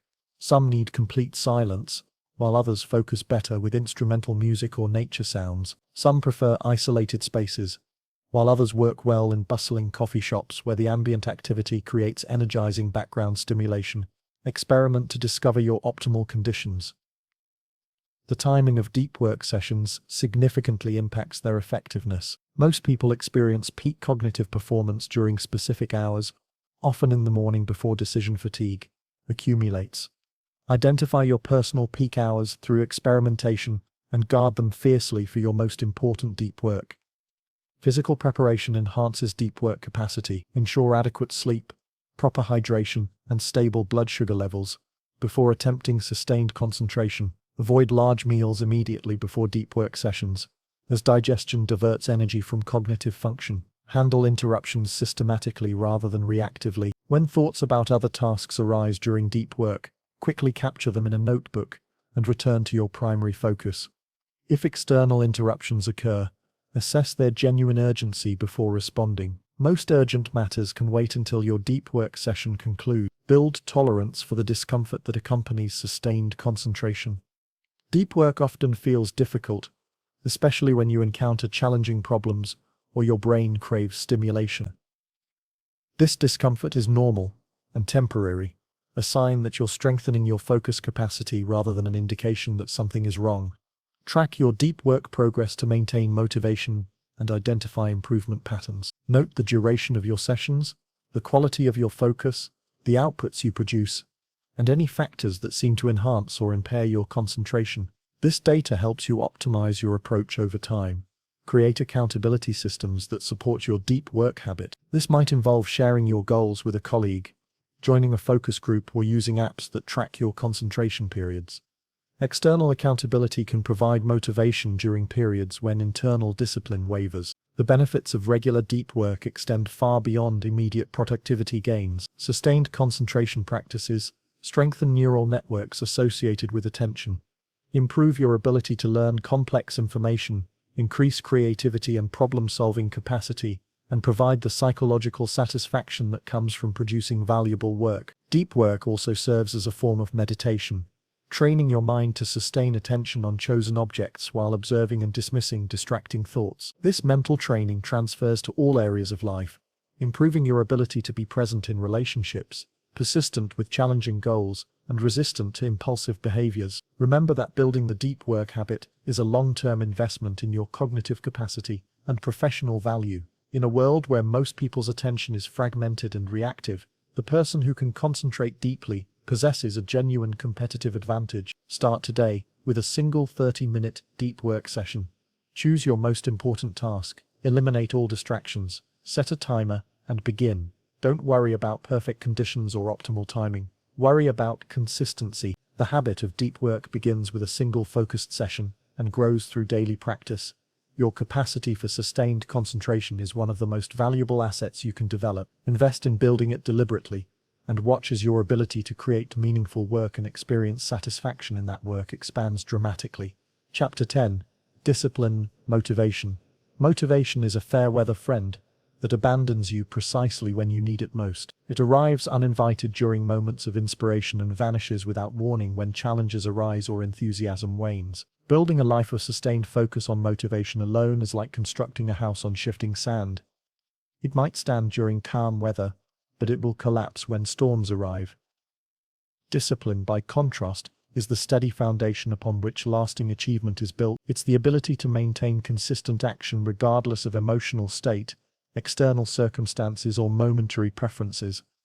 While motivation is an emotion, discipline is a choice, a conscious decision to honor your commitments to yourself even when you don't feel like it. The cultural obsession with motivation has created a generation of people waiting to feel inspired before taking action. They consume motivational content, attend inspiring conferences, and seek emotional highs that will propel them toward their goals. Yet they remain perpetually stuck in cycles of brief enthusiasm followed by prolonged inaction. This motivation dependency creates a fundamental misunderstanding of how sustainable change occurs. Real progress happens through small, consistent actions performed regardless of emotional state. The novelist who writes 500 words every morning, whether inspired or not, produces more valuable work than the one who waits for perfect creative conditions. Discipline begins with understanding that feelings are temporary and unreliable guides for behavior. You will not always feel motivated to exercise, eat healthily, work on important projects, or maintain focus on challenging tasks. These feelings of resistance are not signals to abandon your efforts. They're normal human experiences to be acknowledged and overcome. The practice of discipline starts with small commitments that you honor, regardless of circumstances. Choose one simple behavior, perhaps making your bed every morning or meditating for 5 minutes daily, and commit to performing it consistently for 30 days. The specific behavior matters less than the practice of honoring your commitment to yourself. This consistency practice teaches crucial lessons about the relationship between action and emotion. You'll discover that motivation often follows action rather than preceding it. The act of beginning a task, even reluctantly, frequently generates the energy and interest needed to continue. Writers know this as writing your way into inspiration. Discipline operates through systems rather than goals. While goals provide direction, systems provide the daily behaviors that actually create results. Instead of setting a goal to get in shape, create a system of exercising for 20 minutes every morning. Instead of aiming to write a book, establish a system of writing for 1 hour each day. Systems thinking shifts your focus from outcomes you can't directly control to behaviors you can control. You can't force yourself to feel motivated, but you can choose to show up regardless of motivation. You can't guarantee that your work will be brilliant, but you can ensure that you work consistently. The development of discipline requires accepting that most meaningful work happens in unremarkable moments, through unglamorous effort. The entrepreneur builds their business through hundreds of small decisions and actions, not through dramatic moments of inspiration. The athlete develops skill through countless hours of repetitive practice, not through occasional peak performances. This acceptance of ordinary effort as extraordinary in its cumulative effect provides resilience against the disappointment that comes when progress feels slow or invisible. Discipline teaches patience with the process while maintaining urgency about consistency. Physical practices powerfully support the development of discipline. Exercise, particularly activities that require showing up regardless of weather or mood, builds the mental muscle of doing what you've committed to do. Cold showers, fasting, and other voluntary discomforts train your ability to act despite contrary impulses. These physical disciplines aren't about punishment or deprivation. They're about developing the capacity to choose long-term benefit over short-term comfort. This capacity transfers directly to cognitive challenges like maintaining focus when you'd rather browse the internet, or working on difficult problems when you'd prefer easier tasks. The concept of non-negotiables provides structure for disciplined living. These are behaviors or standards you maintain regardless of circumstances, perhaps a morning routine, exercise schedule, or time blocks for important work. By making these behaviors non-negotiable, You eliminate the daily decision-making that depletes willpower. Non-negotiables should be chosen carefully and maintained consistently. Start with one or two fundamental behaviors rather than attempting to revolutionize your entire life simultaneously. The goal is to build confidence in your ability to maintain commitments to yourself, creating a foundation for more extensive disciplined practices. Environmental design supports discipline by reducing reliance on willpower. When your environment makes disciplined choices easier and undisciplined choices more difficult, you can maintain positive behaviors even when motivation is low. This might involve preparing workout clothes the night before, keeping healthy foods visible and accessible, or creating distraction-free workspaces. The practice of discipline requires distinguishing between productive discomfort and destructive suffering. Productive discomfort, like the mental effort required to focus on difficult work or the physical challenge of regular exercise, builds capacity and creates value. Destructive suffering serves no constructive purpose and should be eliminated when possible. Learning to embrace productive discomfort is essential for developing discipline. Most valuable activities involve some degree of difficulty, boredom, or effort. If you only engage in activities that feel immediately rewarding, you'll never develop the capacity for sustained focus or meaningful achievement. Discipline also involves saying no to good opportunities in order to maintain focus on great ones. This requires the emotional strength to disappoint others, miss out on enjoyable activities, and resist the fear of missing out. Every yes to one thing is a no to something else. Discipline helps you make these choices consciously rather than reactively. The compound effects of discipline become most visible over extended time periods. The daily disciplines that feel insignificant in the moment create dramatic differences over months and years. The person who reads for 30 minutes daily will complete dozens of books annually. The individual who exercises consistently will maintain health and energy that enables greater achievement in all areas of life.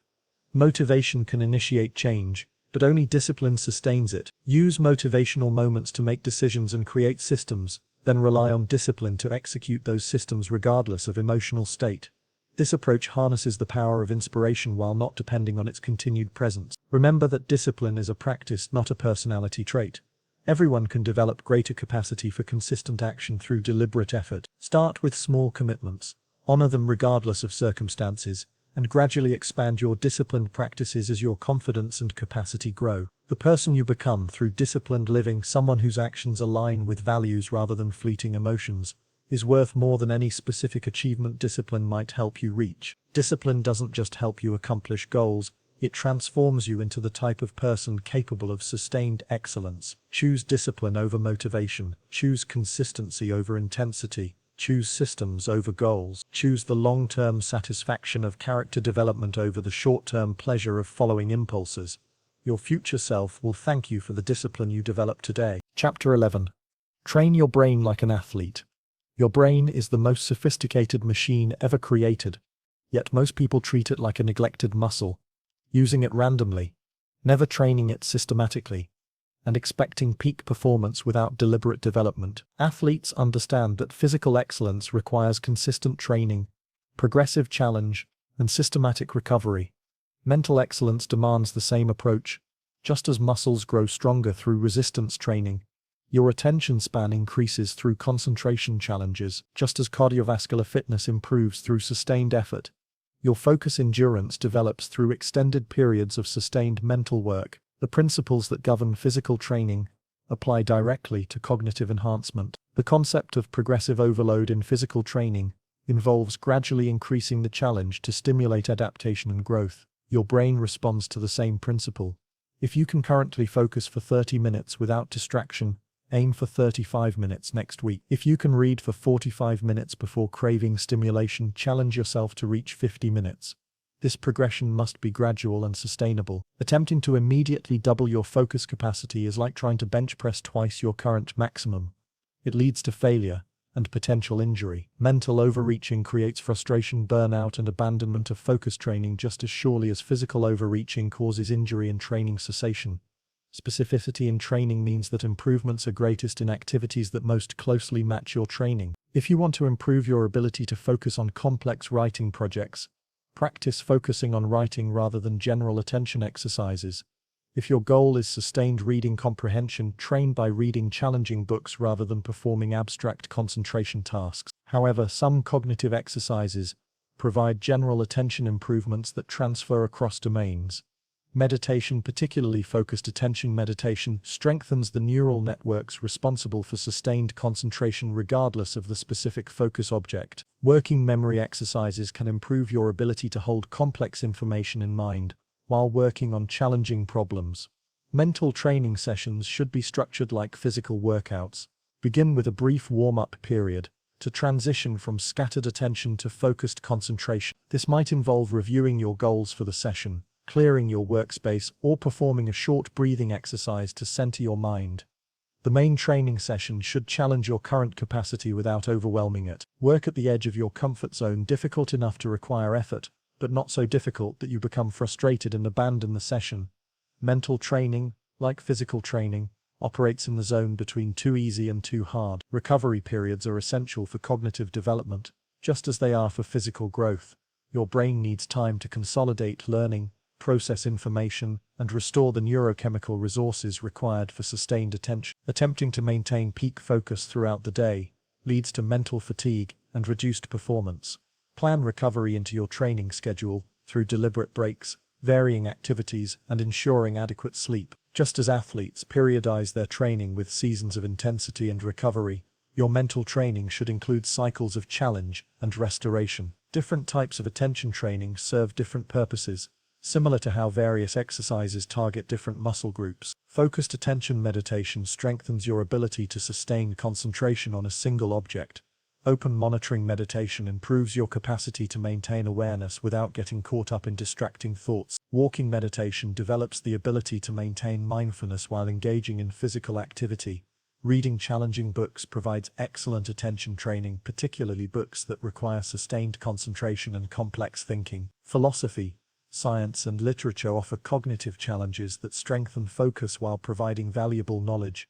Avoid books that are designed for passive consumption or entertainment if your goal is attention training. Learning new skills, particularly those requiring sustained practice and gradual mastery, builds focus capacity while creating valuable abilities.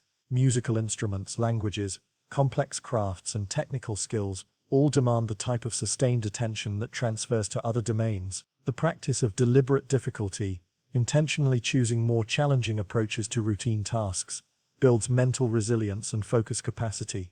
This might involve solving math problems without a calculator, navigating without GPS, or writing by hand instead of typing. These practices strengthen your brain's ability to sustain effort when easy alternatives aren't available.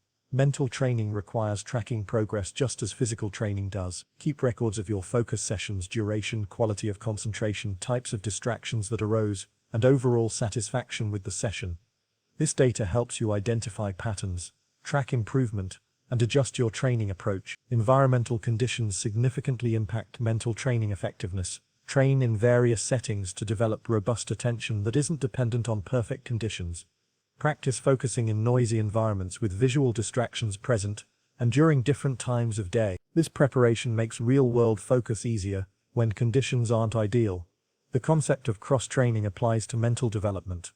Engaging in various types of cognitive challenges prevents stagnation and develops well-rounded attention abilities. Combine reading, writing, problem-solving, creative activities, and meditation to create a comprehensive mental training program.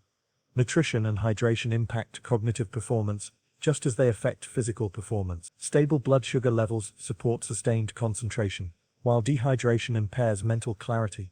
Plan your eating and drinking patterns to support your focus training rather than undermining it.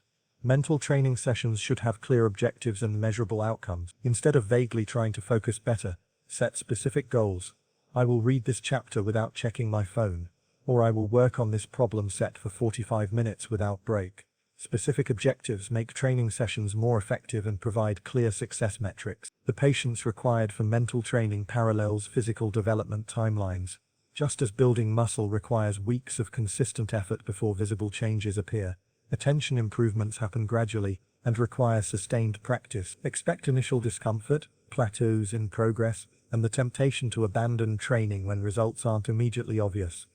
Mental training becomes most effective when integrated into your regular work and life activities rather than treated as a separate practice. Use challenging work projects as training opportunities.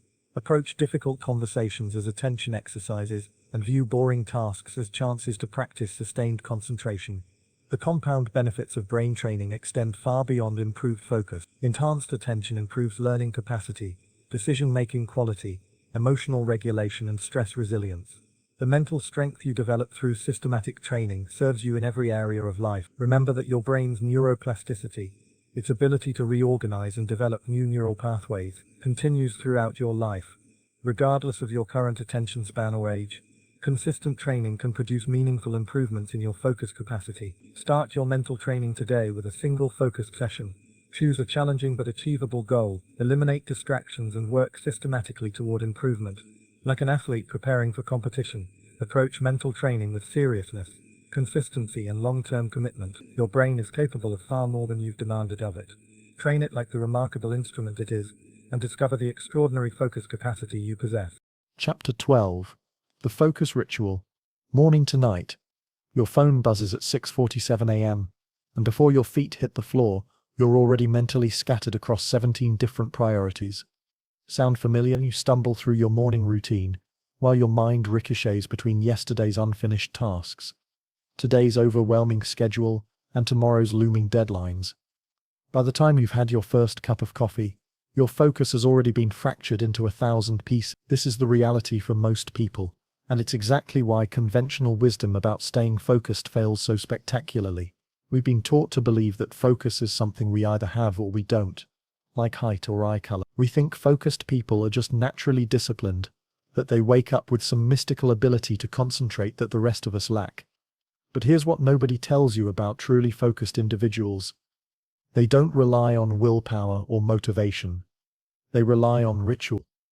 The difference between someone who maintains laser-sharp focus throughout their day and someone who feels mentally scattered isn't talent or genetics. It's the presence of intentional, consistent rituals that protect and nurture their attention from the moment they wake up until the moment they sleep. Think about it this way. Your attention is like a garden.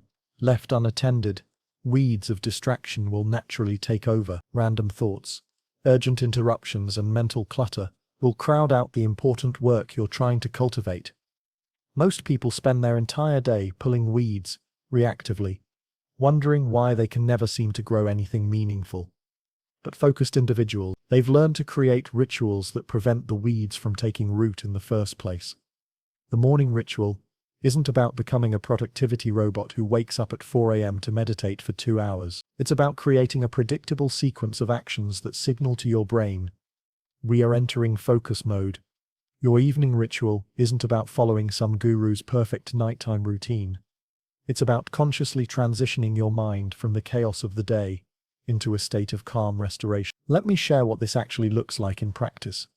Because the beauty of focus rituals lies not in their complexity, but in their simplicity. Your morning focus ritual begins before you even get out of bed. Instead of immediately reaching for your phone, take 60 seconds to mentally prepare for your day.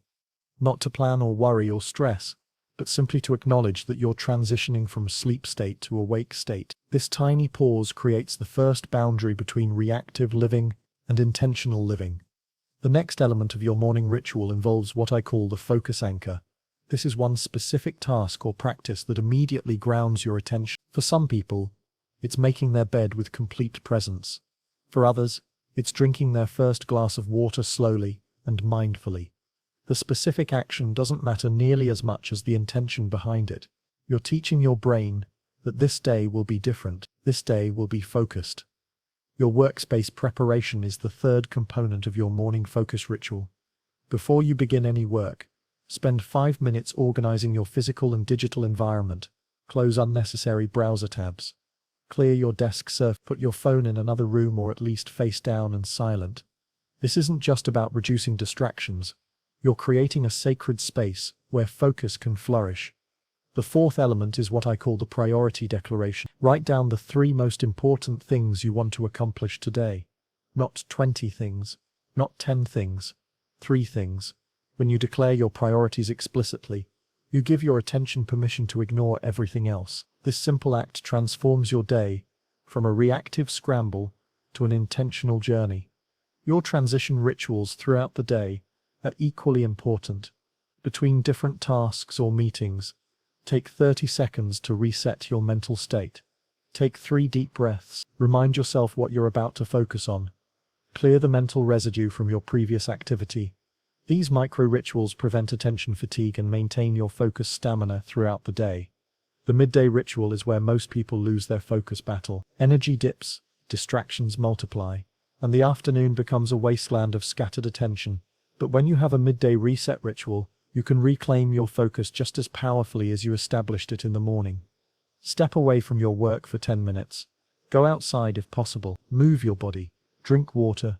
Remind yourself of your 3 priorities. This isn't a luxury. It's maintenance for your most valuable resource. Your evening ritual is perhaps the most crucial element of your focus system, yet it's the one most people completely ignore. The way you end your day determines how well you'll be able to begin the next one. Your evening ritual starts with what I call the completion practice. Write down 3 things you accomplished today and 3 things you want to focus on tomorrow. This simple exercise helps your brain let go of the day's mental residue and prepare for tomorrow's focused attention. The technology shutdown is the second part of your evening ritual. Set a specific time, ideally at least 1 hour before bed, when you turn off all screen. This isn't just about sleep hygiene, though that's important. It's about giving your brain permission to slow down, to stop processing information, to begin the natural transition into restoration mode. Your final evening ritual component is what I call the gratitude anchor. Identify one moment from your day when you felt genuinely focused and present. Maybe it was during a deep work session. Maybe it was during a meaningful conversation. Maybe it was while you were walking, or eating, or reading.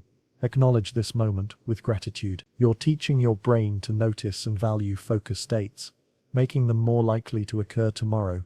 The power of these rituals isn't in their perfection. You don't need to execute them flawlessly every single day. The power is in their consistency. When you practice these rituals regularly, they become automatic. Your brain begins to associate these actions with focused states of mind. The ritual becomes a trigger that activates your attention without requiring willpower or motivation. Remember, focused people aren't superhuman. They simply understand that attention, like any valuable resource, requires intentional cultivation and protection.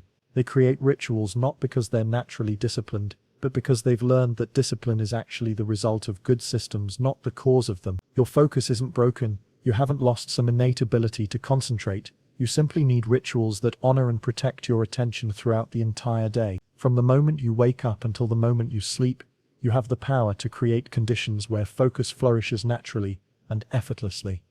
Tomorrow morning, when your alarm goes off, you have a choice. You can stumble into another day of scattered attention and mental chaos, or you can begin your first focus ritual. The path to sustained concentration isn't mysterious or complicated. It's simply a matter of honoring your attention with the consistent rituals it deserves. Chapter 13: Digital Detox. Resetting your mind. You check your phone 44 times per day. That's once every 10 minutes during your waking hours. Each time you pick up that device, you're not just looking at a screen. You're fragmenting your attention, disrupting your thought processes, and conditioning your brain to expect constant stimulation. But here's what's really happening underneath all that scrolling and tapping. Your mind is being rewired for distraction. Every notification, every social media ping, every email alert is training your neural pathways to crave interruption. Your brain is literally being programmed to resist sustained focus. Most people know this intellectually. They understand that excessive screen time is problematic. They've read articles about digital wellness and the importance of unplugging, yet they continue scrolling through their phones while telling themselves they need to cut back on screen time.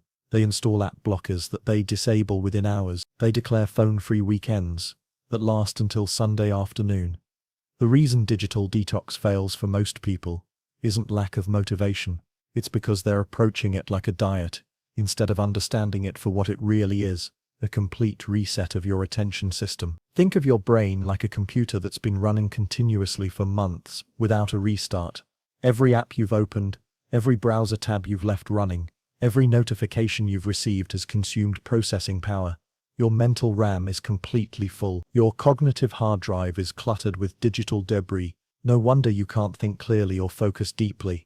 Your operating system needs a complete refresh. The problem with conventional digital detox advice is that it focuses on restriction instead of restoration. People are told to limit their screen time, use apps to block other apps, or go completely offline for unrealistic periods. These approaches create a sense of deprivation and rebellion. Your brain starts craving digital stimulation even more intensely, like someone on a crash diet obsessing about food. Real digital detox isn't about punishing yourself or proving your willpower. It's about strategically resetting your attention system so that you can engage with technology from a position of choice rather than compulsion. It's about reclaiming your ability to be present, to think deeply, and to focus sustained attention on what matters most. The first step in effective digital detox isn't dramatically throwing your phone in a drawer. It's understanding what digital overstimulation has actually done to your brain. Every time you reflexively reach for your device, you're activating your brain's reward system. That little dopamine hit when you see notifications has trained your mind to seek constant novelty and stimulation. You've become addicted to interruption itself. This addiction to digital stimulation doesn't just affect your relationship with technology, it affects your ability to be present with other people. It affects your capacity to sit quietly with your own thoughts. It affects your tolerance for the natural rhythms of deep work, which require patience and sustained attention. You've literally forgotten how to be bored, and boredom is essential for creativity and mental restoration. Your digital detox process begins with what I call the awareness audit. For 3 days, simply notice every time you reach for your phone or compulsively check a digital device. Don't change your behavior yet. Just observe. Notice how often you pick up your phone without conscious intention. Notice how you feel in the moments before you reach for digital stimulation. Are you anxious? Bored? Avoiding something? This awareness is the foundation for everything that follows. The second phase is creating physical boundaries between yourself and digital temptation. This isn't about willpower, it's about environmental design. Put your phone in a different room when you're working. Use a traditional alarm clock instead of your phone so you don't start and end each day with a screen in your face. Create designated charging stations that aren't in your bedroom or workspace. Make accessing technology require intentional effort rather than mindless habit. The third element of your digital detox is replacing digital habits with analog alternatives. This is crucial because your brain still craves the activities that digital devices were providing, just in a healthier form. Instead of scrolling social media when you wake up, read a few pages of a physical book. Instead of watching videos during your lunch break, take a walk outside. Instead of falling asleep to Netflix, listen to calming music or practice gentle stretch. You're depriving yourself. You're upgrading your stimulation sources. Your detox schedule should be gradual and sustainable, not dramatic and extreme. Start with 1 hour of completely device-free time each day. No phones, no laptops, no tablets, no smart watches. Use this hour for activities that engage your mind differently. Reading, walking, cooking, having real conversations, or simply sitting with your thoughts. As this becomes comfortable, gradually extend these device-free periods. The weekend digital Sabbath is perhaps the most powerful component of your reset process. Choose 1 day per week when you minimize digital engagement as much as practically possible. This doesn't mean becoming a hermit, it means rediscovering activities and connections that don't require screens. Cook elaborate meals, have long conversations with friends or family, work in your garden, read books, write letters, engage in hobbies that require manual skills and sustained attention. During your digital detox, you'll experience withdrawal symptoms, and recognizing them is important so you don't mistake them for failure. You might feel restless, anxious, or bored more intensely than usual. You might have phantom vibration syndrome, where you think you feel your phone buzzing when it isn't. You might find yourself reaching for devices that aren't there. These symptoms aren't signs that digital detox isn't working. They're evidence that it is working, that your brain is beginning to recalibrate away from constant stimulation. The restoration phase of your detox is where the real magic happens. As your mind begins to settle into longer periods of uninterrupted attention, you'll start noticing things you haven't noticed in years.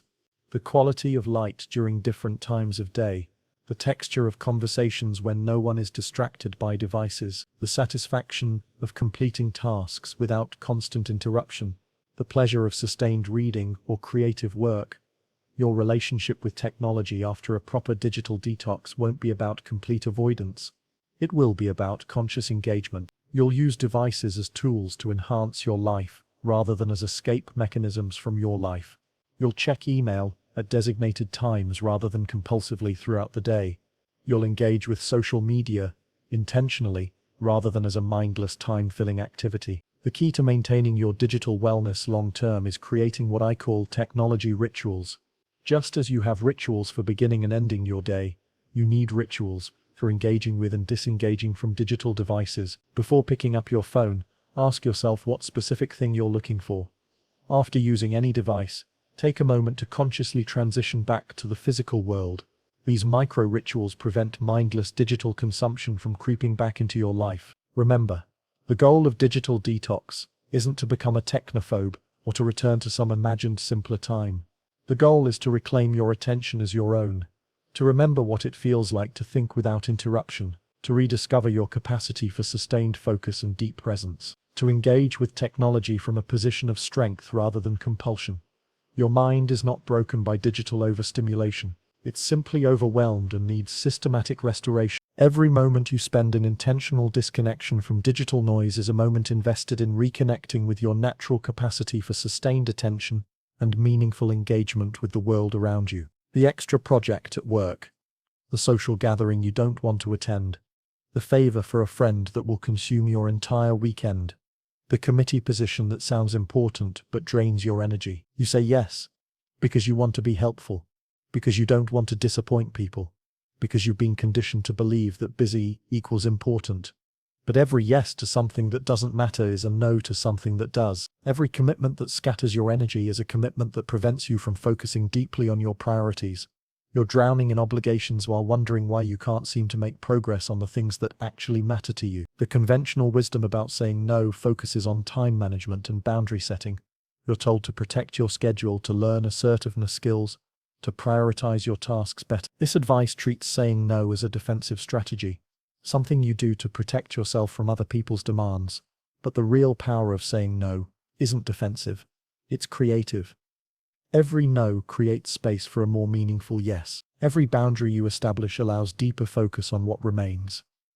Every commitment you decline is an investment in your ability to fully engage with your true priorities.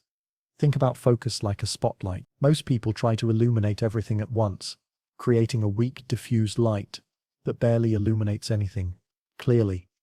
But when you learn to say no strategically, you're not just protecting your time, you're concentrating your attention into a powerful beam that can penetrate deeply into whatever you choose to focus on. The difficulty with saying no isn't actually about other people's reactions, though that's what most people fear.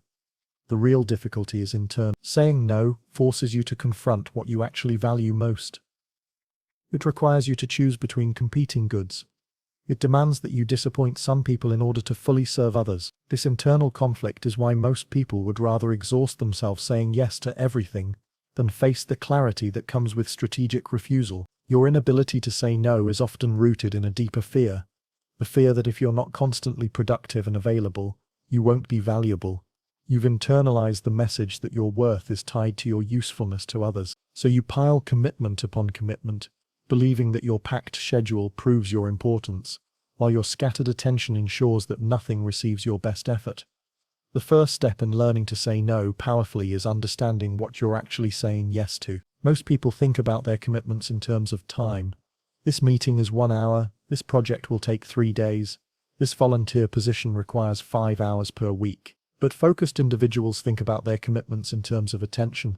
This meeting will scatter my thoughts for the rest of the morning. This project will consume my creative energy for weeks. This volunteer position will fragment my focus during my most productive hours. When you start evaluating commitments through the lens of attention rather than time, everything changes. That quick coffee meeting doesn't just cost you 30 minutes. It costs you the transition time before and after, the mental energy spent preparing for it, and the attention residue that lingers throughout your afternoon. That extra project doesn't just require additional work hours, it requires switching between different mental contexts, juggling competing priorities, and maintaining focus across multiple demanding tasks simultaneously. Your strategic no framework begins with clarity about your core priorities, not your aspirational priorities or the priorities you think you should have, but your actual priorities based on your deepest values and most important goals. Write them down. Make them specific. These priorities become your filter for every opportunity and request that comes your way. If a potential commitment doesn't directly support one of your core priorities, it's automatically a candidate for no. The second element of your no framework is understanding the hidden costs of every yes. Before agreeing to any commitment, calculate not just the obvious time investment, but the attention overhead. Consider the preparation time, the transition time, the follow-up time, and the mental space this commitment will occupy even when you're not actively working on it. Most commitments cost 3 to 5 times more attention than they initially appear to require. The third component is what I call the opportunity cost calculation. Every commitment you make doesn't just cost you the time and attention it requires directly. It also costs you all the other things you could have done with that time and attention. Before saying yes to anything, ask yourself, what am I saying no to by accepting this commitment? What focused work will I not be able to do? What meaningful activities will I have to sacrifice? What state of presence and attention will I have to give up? Learning to say no gracefully is a skill that improves with practice. You don't need elaborate explanations or detailed justifications. I appreciate you thinking of me, but I won't be able to commit the attention this deserves right now, is often sufficient. Notice that this response acknowledges the value of the opportunity while clearly declining it. You're not saying the request is unimportant, you're saying you can't give it the focus it merits. For recurring commitments that you need to exit, honesty combined with adequate notice is both respectful and effective. I've realized I need to step back from this committee to focus more deeply on my core responsibilities. I'll finish out this quarter to ensure a smooth transition. You're not apologizing for having priorities. You're communicating them clearly and acting responsibly. The most challenging no's are often the ones you need to say to yourself. No to the productivity system that promises to solve all your problems. No to the side project that sounds exciting, but would scatter your focus. No to the book you're not enjoying, but feel you should finish. No to the perfect morning routine you saw online, but doesn't fit your actual life. Internal no's require the same attention to your core priorities and the same calculation of opportunity costs. Your relationship with saying no will evolve as you practice it. Initially, you might feel guilty or worry about disappointing people, but as you begin to see the quality improvements in everything you say yes to, as you experience the depth of focus that becomes possible when your attention isn't fragmented across too many commitments, the power of no becomes addictive in the best possible way. The people who matter most in your life don't want your scattered, exhausted, overwhelmed attention. They want your presence. They want you to show up fully when you show up at all. Strategic no's allow you to offer meaningful yeses. Clear boundaries create space for deeper connection. Focused commitments enable higher quality contribution. Remember, saying no isn't about becoming selfish or unavailable. It's about becoming intentional. It's about choosing depth over breadth, quality over quantity, presence over productivity. It's about understanding that your attention is finite and precious, and treating it accordingly. Every no you speak creates space for focus to flourish. Every boundary you establish protects your ability to engage deeply with what matters most. Every strategic refusal is an investment in your capacity to show up fully for the people and projects you choose to prioritize. The power of no isn't about limitation, it's about liberation into the focused, meaningful present life you're meant to live. Chapter 15: Environment Shapes Attention. Your desk is cluttered with papers from 3 different projects, 2 empty coffee cups, a stack of books you keep meaning to read, and cables from devices you can't remember owning. Your computer desktop has 47 files scattered across it, including documents named Final Version 2, and actually Final this time. Your phone sits face up next to your keyboard, lighting up every few minutes with notifications you tell yourself you'll check later but end up checking immediately. And you wonder why you can't focus. Here's what most people don't understand about attention. It's not just an internal mental process. Your ability to focus is profoundly influenced by everything around you. Every visual distraction, every piece of clutter, every environmental irritation is competing for your cognitive resources. Your brain is constantly processing your surroundings, even when you're trying to concentrate on something specific. Traditional productivity advice treats environment as an afterthought. You're told to find a quiet place to work, maybe invest in noise-canceling headphones, and call it a day. But your environment isn't just the background for your focus, it's actively shaping your ability to maintain attention. A cluttered environment creates a cluttered mind. A chaotic space generates chaotic thinking. A distracting environment makes focused work nearly impossible. No matter how strong your willpower, think of your attention like water. In a clean, well-designed container, water flows smoothly and maintains its clarity. But pour that same water into a dirty, irregularly shaped container filled with debris, and suddenly it becomes turbulent, cloudy, and difficult to direct. Your environment is the container for your attention, and most people are trying to focus in containers that are working against them. The relationship between environment and attention operates on multiple levels that most people never consider. There's the obvious level of distraction, the notifications, the noise, the visual chaos that directly interrupts your concentration. But there's also the subtler level of cognitive load, all the environmental factors that consume mental resources without you realizing it. Your brain is constantly making micro-decisions about what to pay attention to, what to ignore, and how to navigate your surroundings. In a poorly designed environment, this background processing significantly reduces the mental resources available for focused work. Your visual environment is the first frontier in creating space for sustained attention.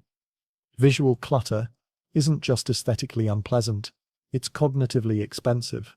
Every item in your visual field that's irrelevant to your current task is a potential distraction. Your brain has to actively work to filter out these irrelevant stimuli, and that filtering process consumes attention resources that could be directed toward your important work.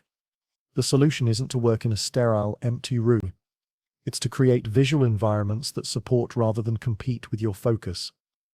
This means having a designated workspace that contains only items relevant to your current priority. It means organizing your physical and digital spaces so that everything you need is easily accessible, while everything you don't need for your current task is out of sight. It means choosing colors, lighting, and visual elements that promote calm focus rather than visual stimulation. Your auditory environment is equally important and often overlooked. Most people have become so accustomed to background noise that they don't realize how much it's affecting their ability to concentrate. The air conditioning cycling on and off, traffic noise from outside, conversations from other rooms, music with lyrics that your brain can't help but process. Each of these sounds pulls a small amount of attention away from your primary focus, creating what researchers call attentional leakage. Some people work better with certain types of background sound, but the key is intentionality. If you're going to include sound in your focus environment, choose it consciously. Instrumental music, natural sounds, or white noise can actually support concentration for some people by masking more distracting environmental sounds. The key is consistency and predictability. Your brain can learn to filter out steady, unchanging sounds much more easily than it can ignore unpredictable auditory interruptions. Your digital environment requires just as much intentional design as your physical space. Most people's digital workspaces are chaotic collections of applications, browser tabs, notifications, and files that create constant cognitive overwhelm. Every icon on your desktop, every open application, every browser tab is sending a subtle signal to your brain about something else you could or should be doing. This creates what psychologists call decision fatigue, where your mental resources are gradually depleted by countless small choices about where to direct your attention. Creating a focus-friendly digital environment means radical simplification. Close every application and browser tab that isn't directly relevant to your current task. Turn off all non-essential notifications, not just while you're working, but as a general rule. Organize your files and folders so that everything you need is immediately accessible without visual or mental clutter. Use tools and applications that support single tasking rather than encouraging multitasking. Your physical comfort significantly impacts your ability to maintain sustained attention. Yet most people work in environments that create physical discomfort without realizing it. An uncomfortable chair that creates tension in your back. Lighting that's too dim or too bright for your current task. Air that's too warm or too cold. These physical discomforts don't just affect your body. They constantly pull small amounts of attention away from your mental work as your brain monitors and tries to adjust to physical discomfort. Optimizing your physical environment for focus doesn't require expensive equipment or major renovations. It requires paying attention to how your body feels during extended periods of focused work and making small adjustments accordingly. Ensure your workspace is at a comfortable temperature. Position your screen eye level to avoid neck strain. Invest in a chair that supports good posture during long work sessions. Have adequate lighting that doesn't strain your eyes. These small physical optimizations can dramatically improve your ability to sustain attention over time. The concept of environmental cues is crucial for developing consistent focus habits. Just as certain environments make you feel relaxed or energized, you can design environments that automatically trigger focus states of mind. This might mean having a specific location that you use only for deep work, so that sitting down there automatically signals to your brain that it's time to concentrate. It might mean creating a pre-work ritual of organizing your space that serves as a transition into focused mode. It might mean using certain scents, lighting, or music that you associate with productive work sessions. Your social environment is perhaps the most overlooked factor in attention management. The people around you, their energy levels, their work habits, and their attitudes toward focus all influence your ability to concentrate. If you're surrounded by people who constantly interrupt each other, check their phones compulsively, and treat every random thought as worth sharing immediately, maintaining sustained focus becomes much more challenging. Conversely, being around people who respect focused work time, who model good attention habits, and who understand the value of sustained concentration, makes your own focus practice much easier. Creating boundaries around your focus environment often means having conversations with the people around you about when you're available for interaction and when you need uninterrupted work time. This isn't about being antisocial or unavailable. It's about creating mutual understanding about the conditions that allow everyone to do their best work. Temperature, lighting, air quality, and other environmental factors affect cognitive performance in ways that most people never consider. Research shows that cognitive performance peaks in environments with specific temperature ranges, adequate fresh air circulation, and natural or full-spectrum lighting. Small adjustments to these environmental factors can create measurable improvements in your ability to focus and think clearly. Your environment shapes your attention more powerfully than you realize. Every element of your surroundings is either supporting your ability to focus or undermining it. By designing environments that align with how attention actually works, you can make sustained focus feel natural and effortless rather than forced and difficult. The goal isn't to create the perfect workspace and never change it. The goal is to develop environmental awareness, to notice how different settings affect your ability to concentrate, and to make conscious choices about where and how you work based on what supports your attention best. Your environment isn't just the backdrop for your focus. It's an active partner in your ability to think deeply and work meaningfully. Chapter 16. Breaks, Boundaries and Balance. You've been working for 4 straight hours, pushing through fatigue, fighting the urge to check your phone, forcing yourself to stay productive. Your eyes are strained, your shoulders are tense, and your mind feels like it's running through thick fog. But you keep going because you believe that real focus means never stopping, never giving in, never taking breaks until the work is completely finished. This is exactly backwards. The idea that sustained focus means working without breaks is one of the most destructive myths about attention and productivity. Real focus isn't about grinding through exhaustion. It's about working with your brain's natural rhythms, understanding when to engage intensely and when to step back for restoration. It's about creating sustainable patterns of attention that allow you to maintain high-quality focus over extended periods without burning out. Most people treat breaks like admissions of weakness or failures of discipline. They work until they're completely mentally exhausted, then feel guilty about needing to rest. They push through attention fatigue, producing increasingly poor quality work, while telling themselves that longer hours equal greater dedication. They confuse being busy with being effective, equating time spent at their desk with meaningful productivity. But here's what neuroscience reveals about how attention actually works. Your brain's capacity for sustained focus operates in natural cycles. Just like your heart beats in rhythms and your lungs breathe in patterns, your attention has natural peaks and valleys throughout the day. Fighting these rhythms is like trying to hold your breath indefinitely. You might manage it for a while through sheer willpower, but eventually, your system will demand restoration whether you plan for it or not. The most focused, productive people understand that breaks aren't interruptions to their work, they're integral components of their focus system. Strategic rest allows your brain to consolidate information, process complex problems in the background, and restore the neurochemical resources required for sustained attention. When you take breaks intentionally and regularly, You actually increase your capacity for deep focus during your work periods. Think of your attention like a muscle. If you tried to hold a heavy weight continuously for hours, your muscle would quickly become fatigued and eventually fail completely. But if you lifted that weight in sets with strategic rest periods between them, you could maintain strength and even build greater capacity over time. Your attention works exactly the same way. Strategic rest between focused work sessions allows you to maintain high-quality attention throughout your entire day. Your natural attention rhythms follow predictable patterns that you can learn to recognize and work with rather than against. Most people experience their peak focus capacity in the first few hours after waking, assuming they haven't immediately scattered their attention with phones and email.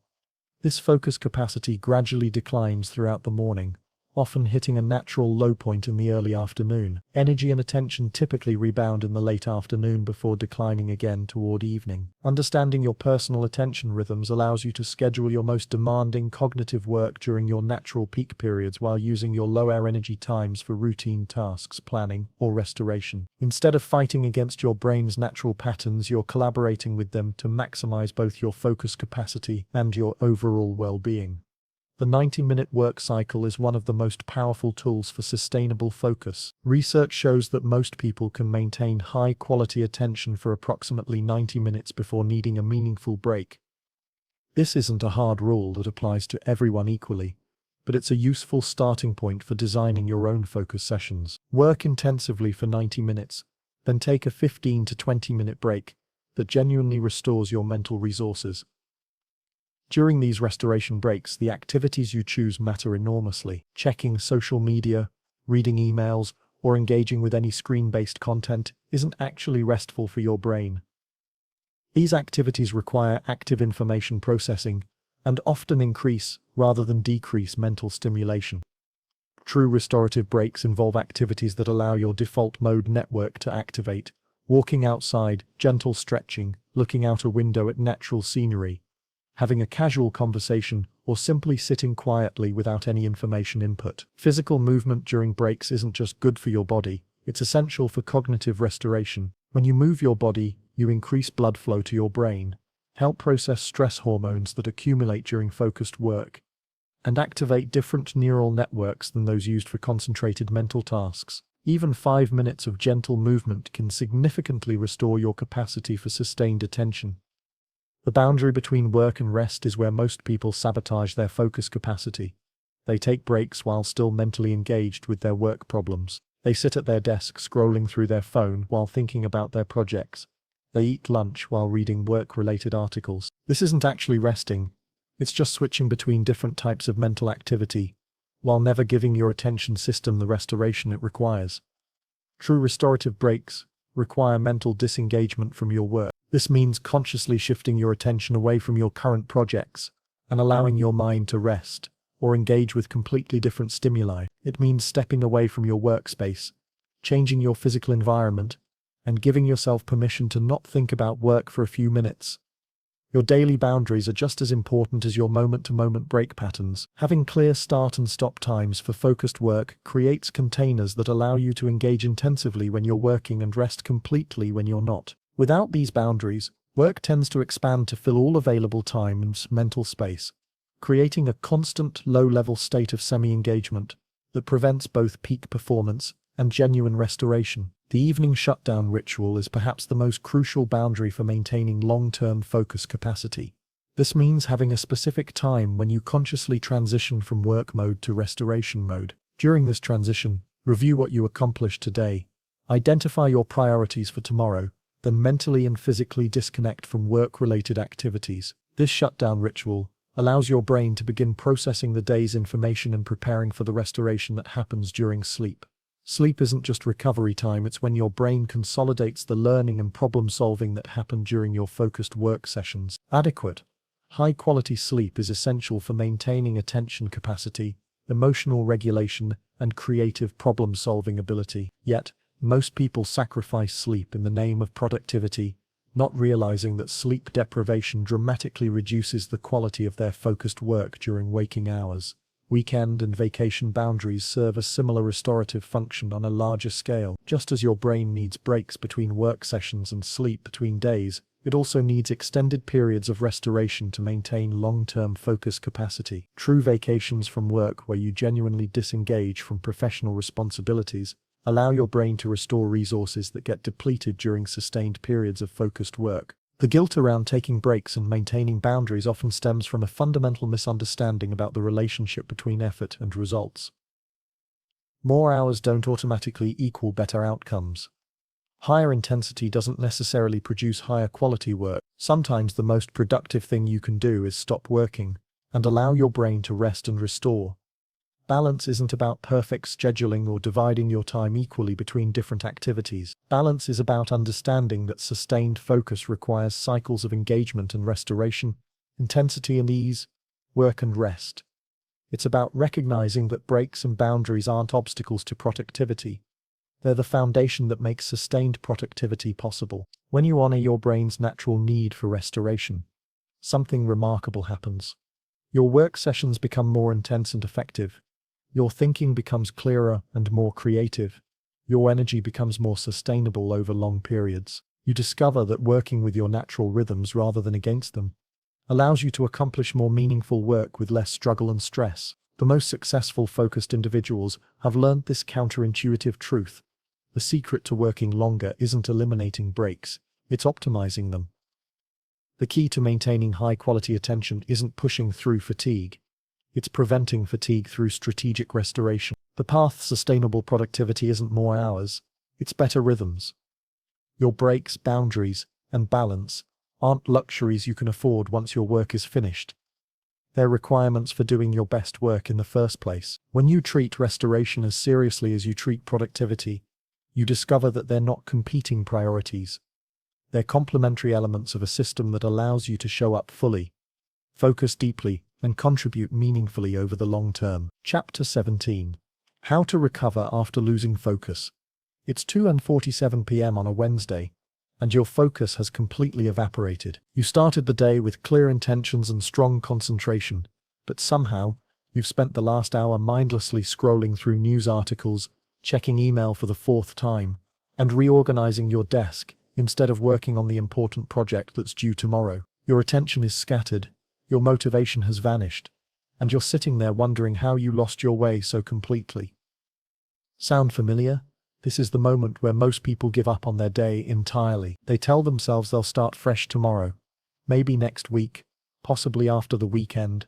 They spend the rest of their afternoon in a half-hearted state of pseudo-productivity, going through the motions of work while mentally checking out. They treat their lost focus like a moral failure, evidence that they lack the discipline and willpower that truly successful people possess.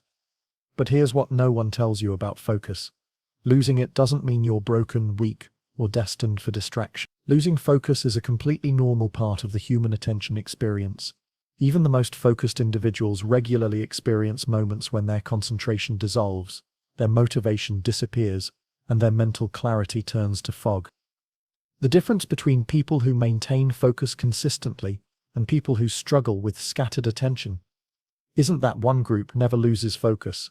The difference is in how quickly and effectively they recover when focus inevitably slips away. Think of focus like riding a bicycle. When you're learning to ride, you spend a lot of time falling off and getting back on. Eventually you develop better balance and fall less frequently. But even experienced cyclists occasionally lose their balance. The skill isn't in never losing balance. It's in quickly recognizing when balance is slipping and making the small adjustments necessary to stay upright. Focus recovery works exactly the same way. Most people treat lost focus as a catastrophic failure that invalidates their entire day. They spiral into self-criticism, wondering why they can't just stay focused like other people seem to. They waste enormous amounts of mental energy, feeling guilty about their distraction instead of simply redirecting their attention back to what matters. This guilt spiral often consumes more time and energy than the original distraction itself. But focused individuals understand that attention naturally fluctuates throughout the day. They expect to lose focus periodically and have specific strategies for quickly returning to concentrated work without drama or self-judgment. They treat focus recovery like any other skill that improves with practice, rather than a character test that they must pass perfectly every time. Your focus recovery process begins with recognition without judgment. The moment you notice that your attention has wandered, Resist the urge to criticize yourself for the distraction. Instead, simply acknowledge what happened.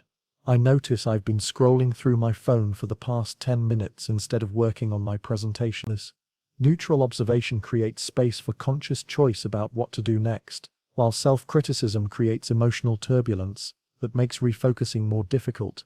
The pause and reset technique is your most powerful tool for rapid focus recovery. When you notice you've lost focus, stop whatever you're doing immediately. Don't try to finish reading that article. Don't send one more email. Don't organize one more file. Stop completely and take 3 conscious breaths. This pause creates a clean break between your distracted state and your return to focused work.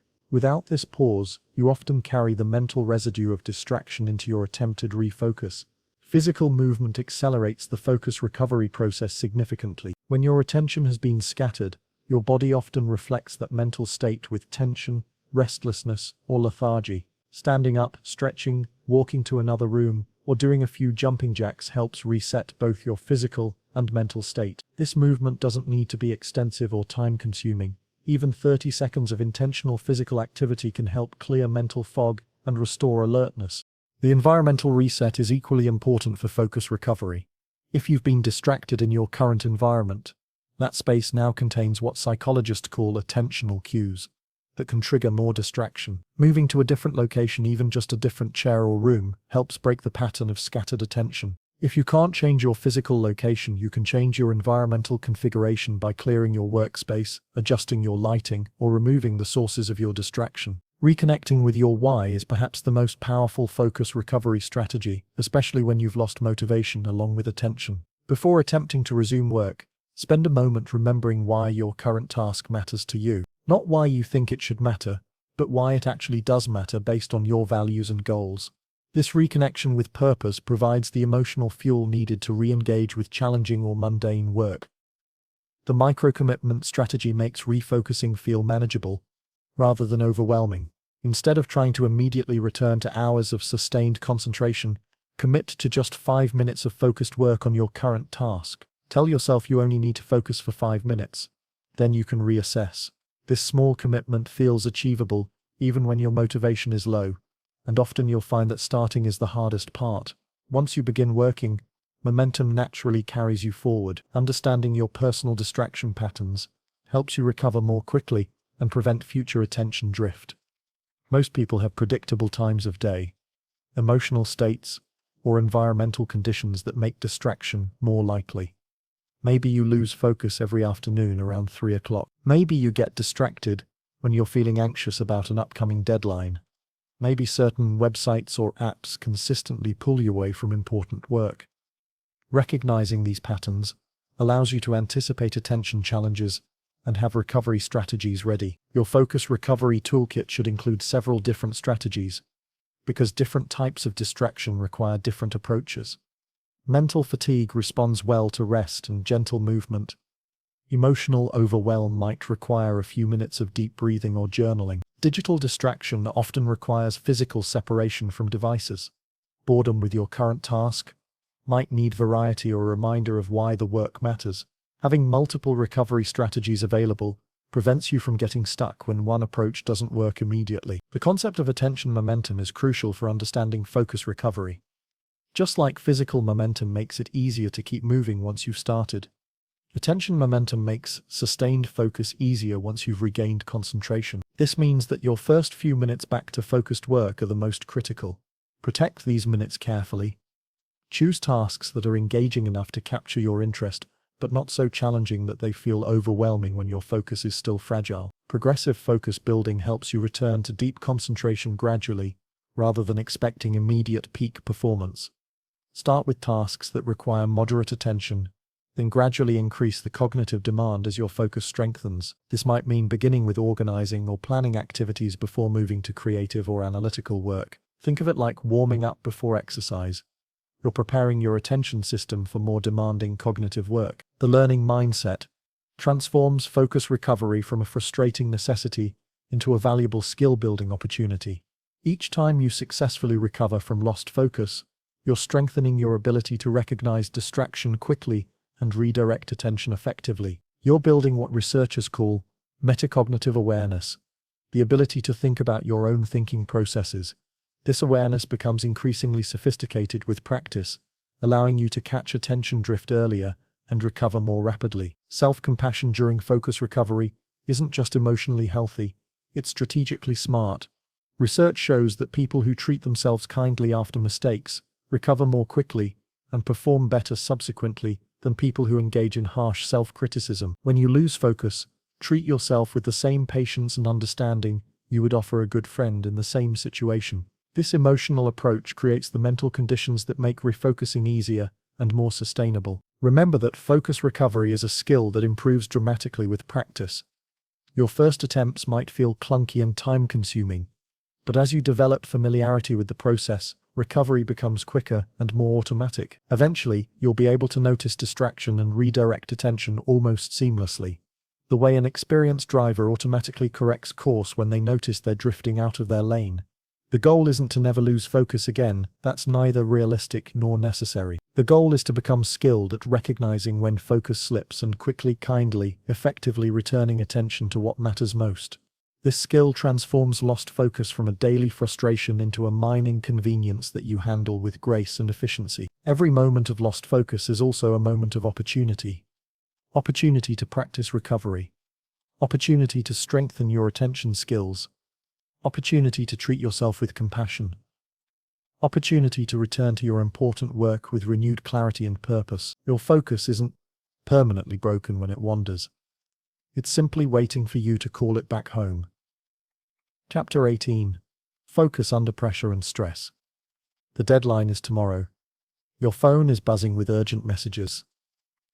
Your manager just added 3 more requirements to the project you thought was nearly finished. Your heart is racing.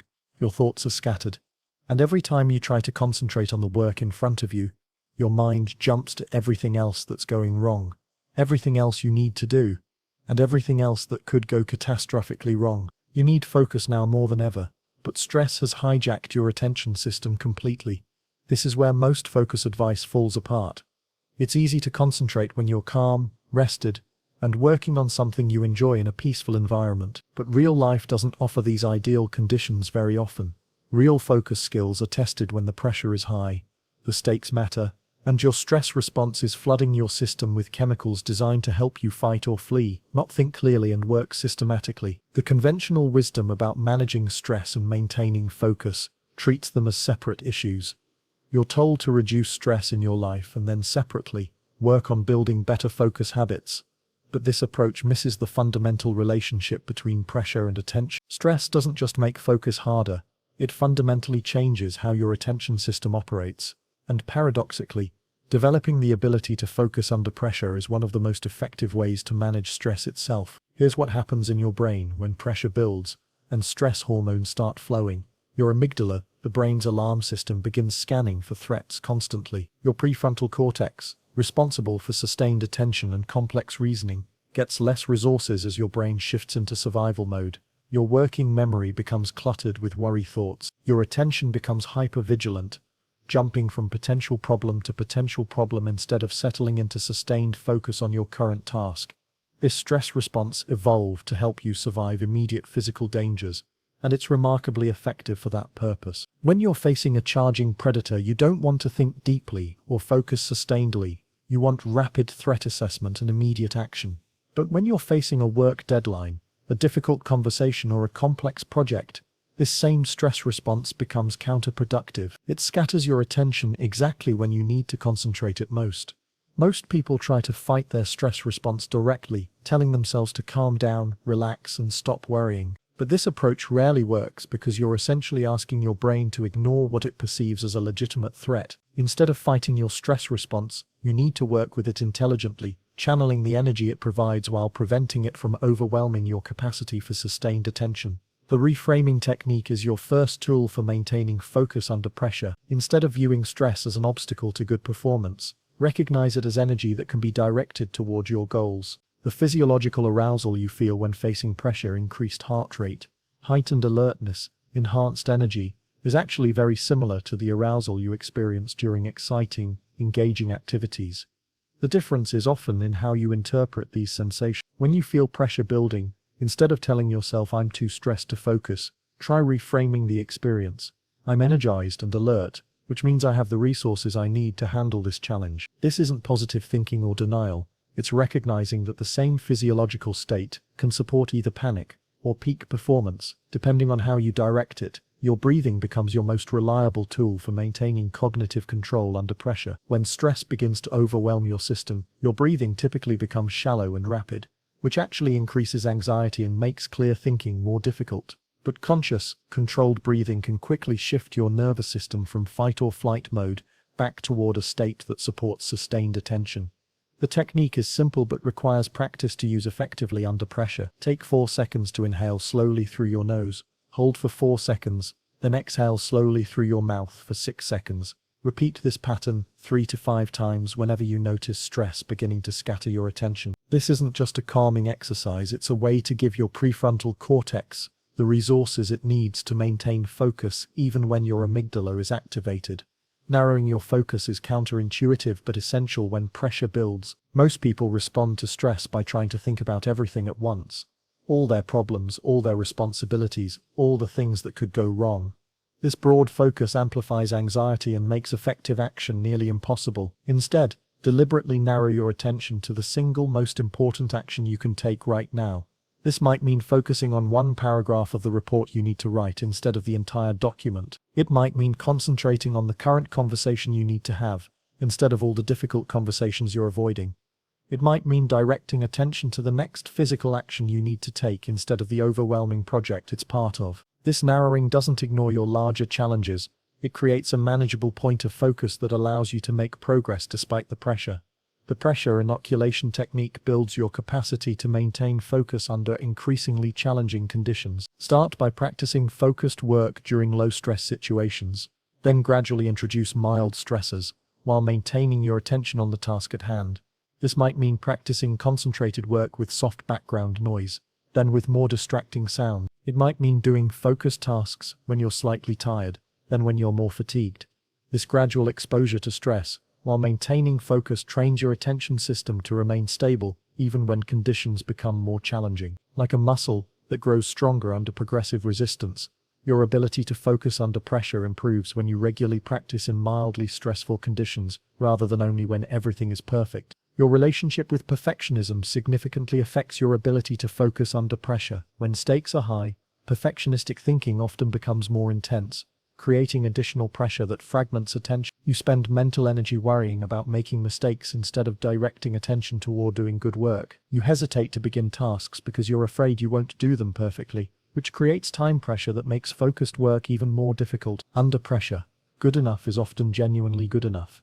This doesn't mean lowering your standards or accepting poor quality work. It means recognizing that perfectionism often prevents the sustained attention necessary to produce high-quality results. Focus on doing your best work within the constraints you're facing, rather than trying to do perfect work that may never get completed. Time pressure requires specific focus strategies because it changes the emotional context of your work. When deadlines loom, every interruption feels catastrophic, every mistake feels costly, and every moment of distraction feels like time you can't afford to lose. This emotional intensity actually makes interruptions and mistakes more likely because your heightened stress response makes sustained attention more difficult. The time boxing technique helps maintain focus when deadlines create pressure. Instead of working frantically until the deadline with mounting anxiety, break your remaining work into specific time blocks with clear mini deadlines. Work intensively during these blocks, take brief restoration breaks between them, and track your progress systematically. This approach prevents the all-or-nothing thinking that makes time pressure overwhelming while ensuring steady progress toward your deadline.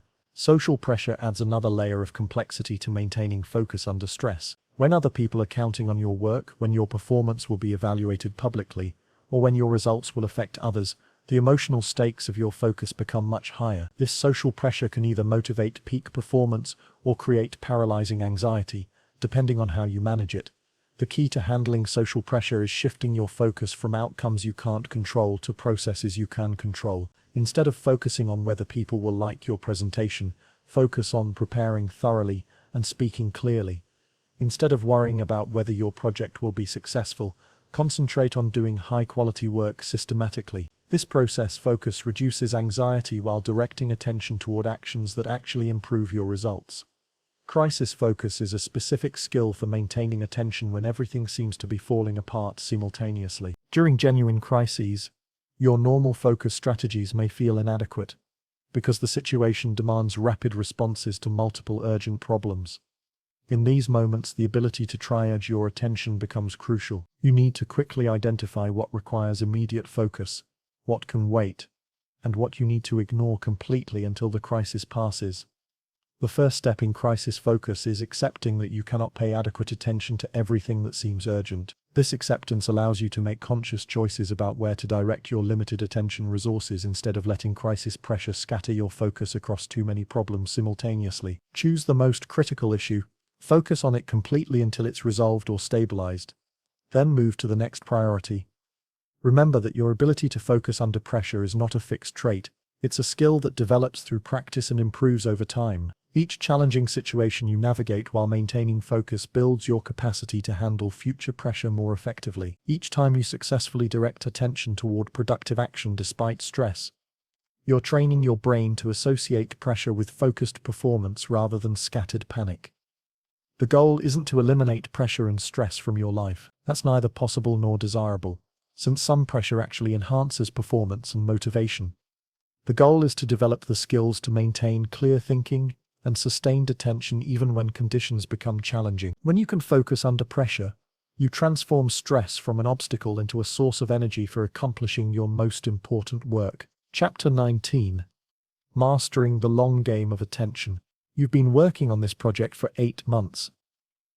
The initial excitement has long since faded. The daily routine of showing up, making incremental progress, and pushing through resistance has become a grinding test of endurance rather than an inspiring journey toward your goals.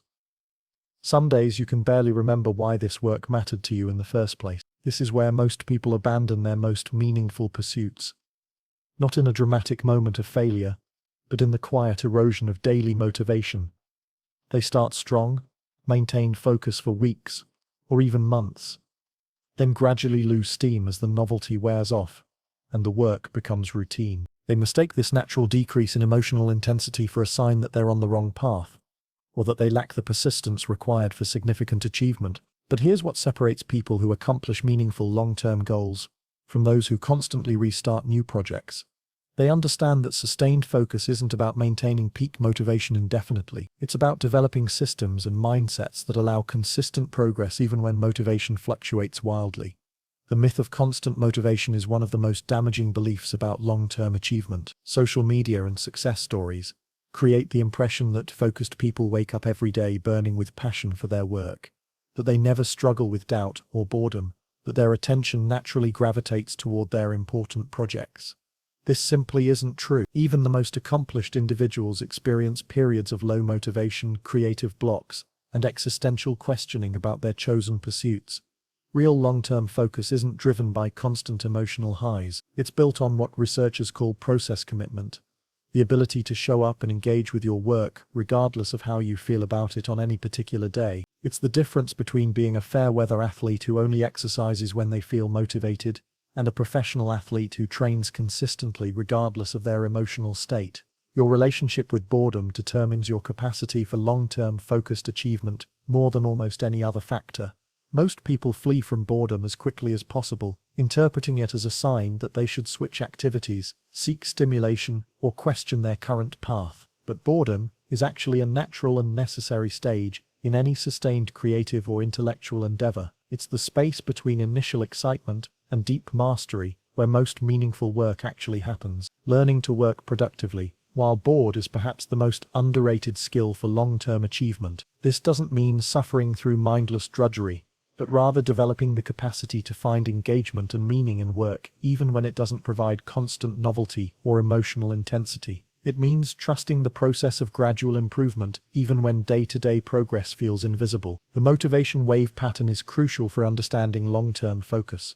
Motivation naturally rises and falls in cycles that are influenced by your progress, external circumstances, seasonal changes, and dozens of other factors. Instead of fighting these waves or interpreting low motivation periods as personal failures, successful people learn to work with motivational cycles strategically. During high motivation periods, focus on making significant progress and building momentum that will carry you through the inevitable low periods.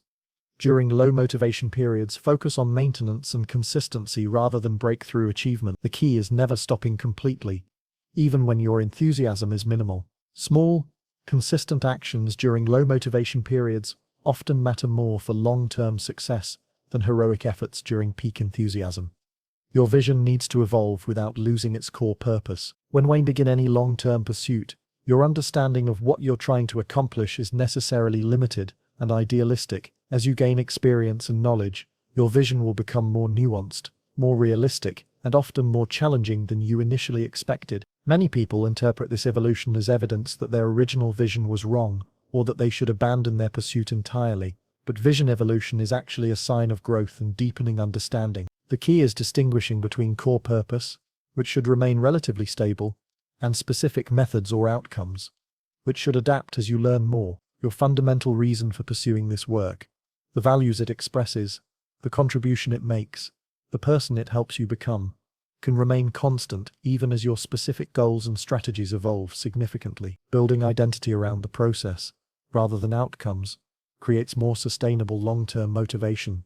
When your sense of self is tied to specific achievements or external recognition, your motivation becomes vulnerable to circumstances beyond your control. But when you build identity around consistent engagement with your craft, your self-worth becomes more stable and your motivation more reliable.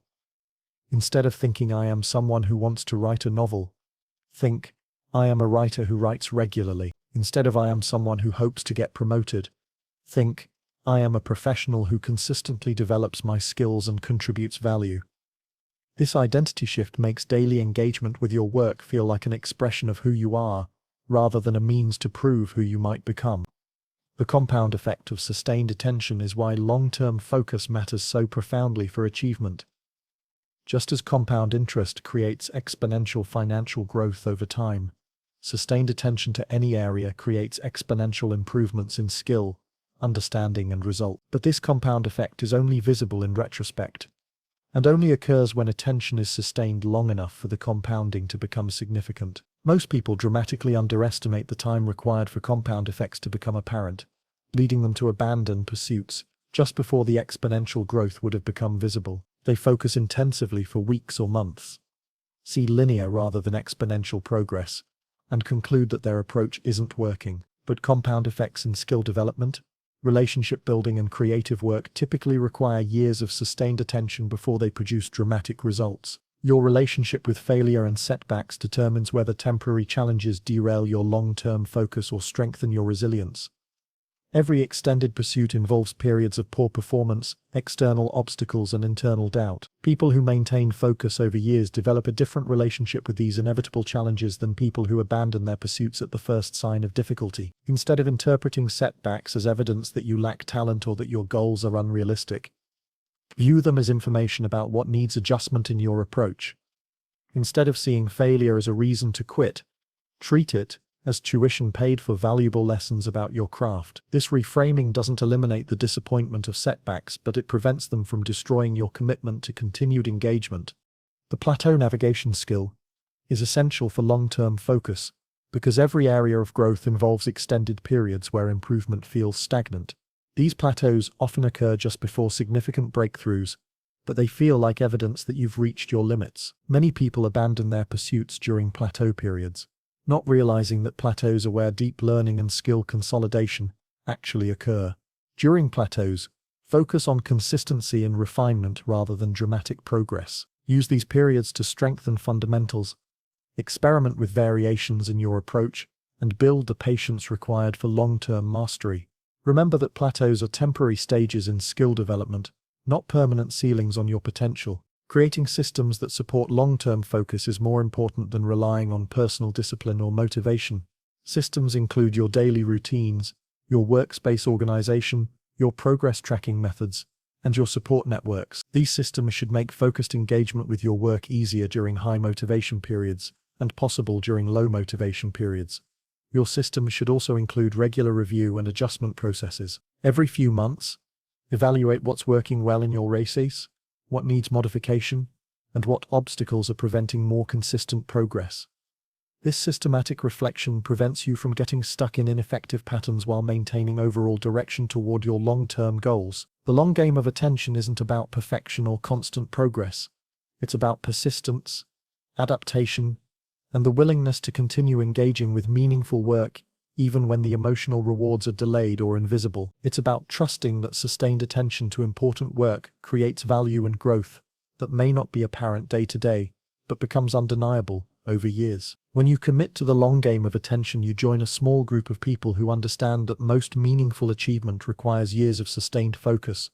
You develop the patience to work on important problems even when solutions aren't immediately visible. You build the resilience to continue when enthusiasm fades, and the wisdom to adapt your approach without abandoning your core purpose. The long game of attention is ultimately about becoming the kind of person who can see important projects through to completion, regardless of how long they take, or how many obstacles arise along the way. This capacity for sustained focus becomes one of your most valuable assets, enabling achievements that most people consider impossible simply because they're unwilling to maintain attention long enough to make them possible. Chapter 20.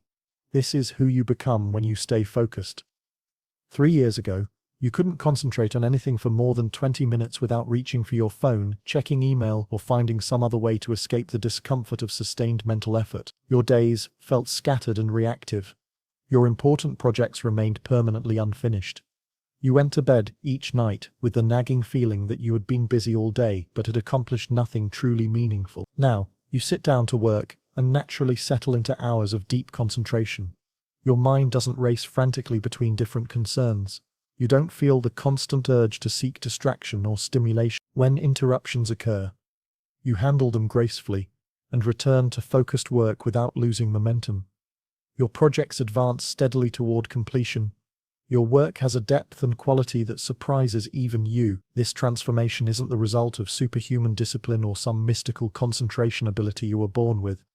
It's simply what happens when you consistently practice the principles you've learned throughout this journey. Focus isn't just a skill you develop. It's a way of being that gradually transforms every aspect of your life.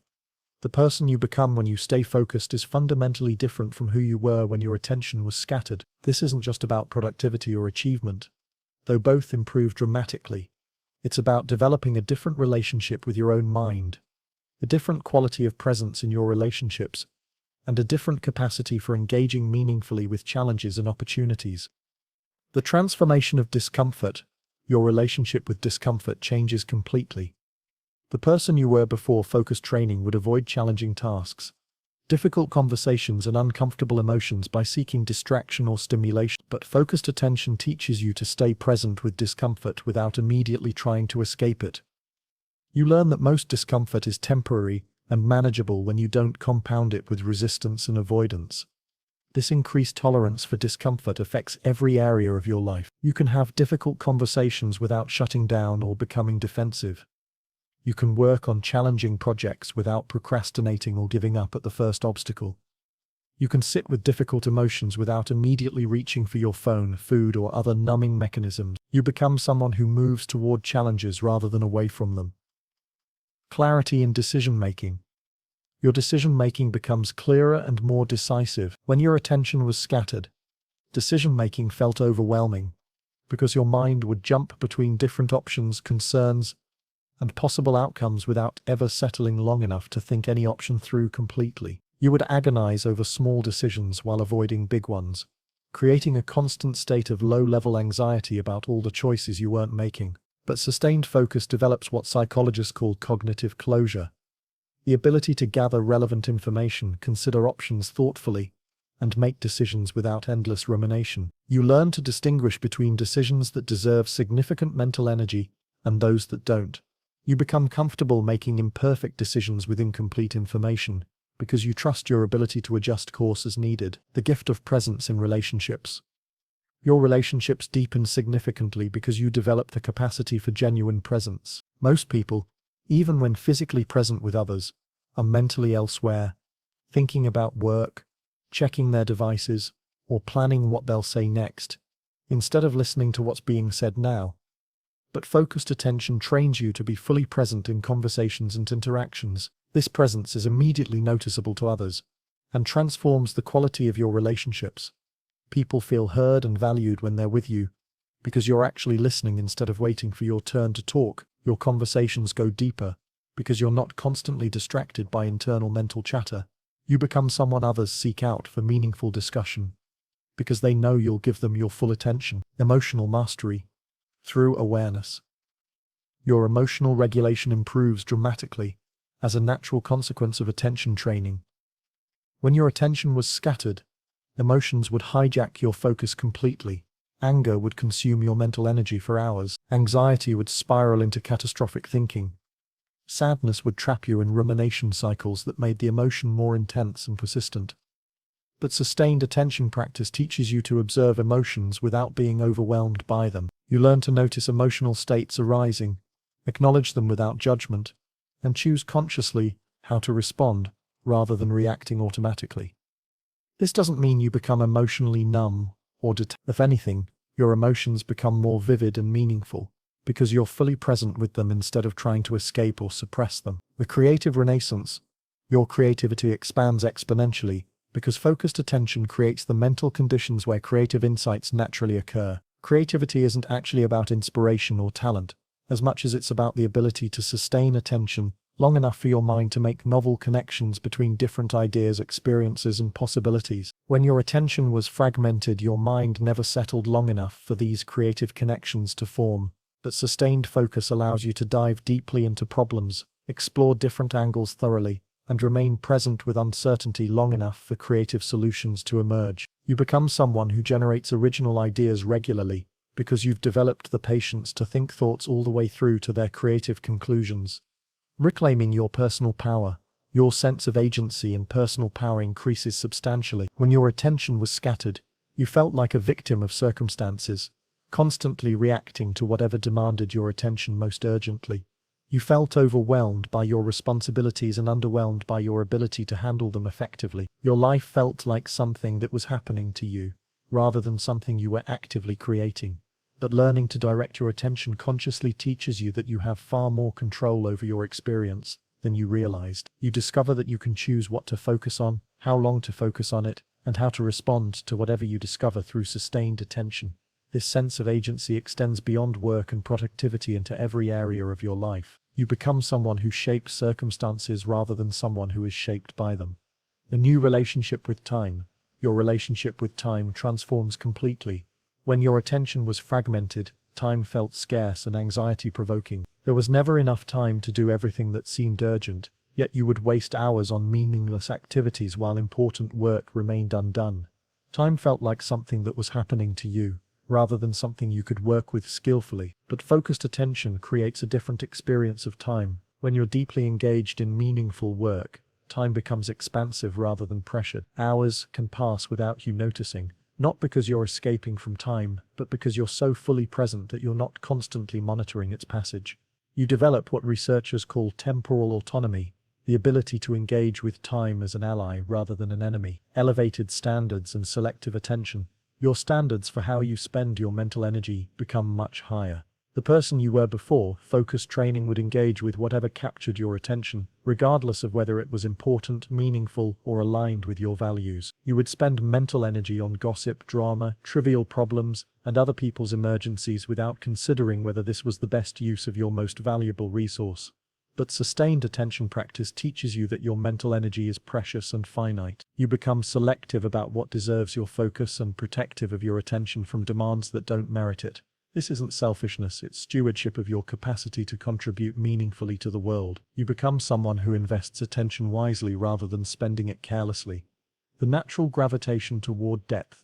Your tolerance for superficial activities and relationships decreases naturally. When your attention was scattered, shallow engagements felt normal and acceptable. Surface-level conversations, mindless entertainment, and busy work provided just enough stimulation to fill time, without requiring the vulnerability or effort of deeper engagement. But as your capacity for sustained focus develops, superficial activities begin to feel unsatisfying and even draining. You naturally gravitate toward work that challenges you, relationships that require genuine presence, and activities that engage your full attention. You become someone who seeks depth and meaning rather than convenience and comfort. Unshakable confidence through competence. Your confidence grows steadily because focused attention allows you to develop genuine competence in areas that matter to you. When your attention was scattered, you dabbled in many different interests without developing mastery in any of them. This left you feeling perpetually like a beginner, always starting over, never building the expertise that creates real confidence. But sustained focus allows you to accumulate knowledge, develop skills, and complete meaningful projects. This track record of achievement through focused effort creates unshakable confidence in your ability to learn, grow, and accomplish challenging goals. You become someone who trusts your capacity to figure things out and follow through on commitments. The ripple effect on others. Perhaps one of the most unexpected transformations is how your focused presence begins to influence others around you. Your colleagues notice your calm efficiency and begin asking for your approach to managing overwhelming workloads. Your family members comment on how much more present you seem during conversations and gatherings. Friends start seeking your counsel because they sense a new depth and clarity in your perspective. This isn't because you're preaching about focus or trying to change others. It's because sustained attention practice makes you a living example of what becomes possible when someone commits to conscious engagement with life. Your transformation gives others permission to believe that they too can develop these capacities. You find yourself naturally becoming a mentor to those struggling with distraction and overwhelm. Not through advice giving, but through embodying a different way of being. Your presence alone suggests that there's an alternative to the frantic, scattered lifestyle that has become the cultural norm. Physical and mental vitality.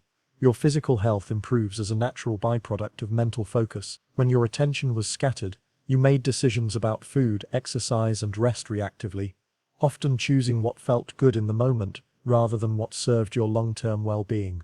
Stress from constant mental fragmentation manifested in physical tension, poor sleep, and low energy. But sustained attention practice creates space between impulse and action, allowing you to make conscious choices about how you care for your body. You naturally begin eating more mindfully, moving more regularly, and sleeping more deeply, because you're present enough to notice what your body actually needs, rather than what your scattered mind craves for distraction or comfort. Your energy levels stabilize and increase, because you're no longer depleting yourself through constant mental switching and the anxiety that comes with feeling perpetually behind. You discover reserves of vitality that were always there but were being drained by unfocused living. Spiritual depth and connection. Whether or not you consider yourself spiritual, sustained focus practice inevitably deepens your sense of connection to something larger than yourself. This might manifest as a stronger connection to nature, to your community, to your purpose, or to what some call the divine. The quality of sustained attention naturally opens you to experiencing the profound interconnectedness that becomes visible when the mind stops its constant chatter. You begin to notice the intricate beauty in everyday moments that you previously rushed past. The way sunlight moves across your workspace throughout the day, the subtle changes in your partner's expressions during conversation, the complex harmony of sounds in your environment when you actually listen. This isn't about becoming mystical or otherworldly. It's about becoming more fully present to the world that was always there. This deeper connection provides a sense of meaning and belonging that no amount of achievement or accumulation could match.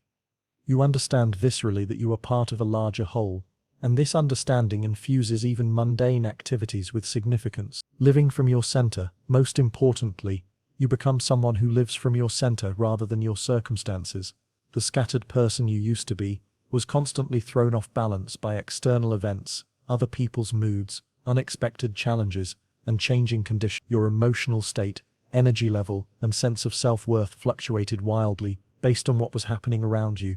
But the focused person you've become has developed what could be called inner stability. This doesn't mean you're unmoved by life's challenges or joys, but rather that you have a steady center from which you respond to whatever arises. You remain yourself regardless of external turbulence because your sense of identity comes from your capacity for conscious attention rather than from external validation or circumstances. This inner stability allows you to be genuinely helpful to others during difficult times, because you're not adding your own anxiety and reactivity to already challenging situations. You become someone others can count on not because you have all the answers, but because you have the presence to stay centered while helping to find solutions.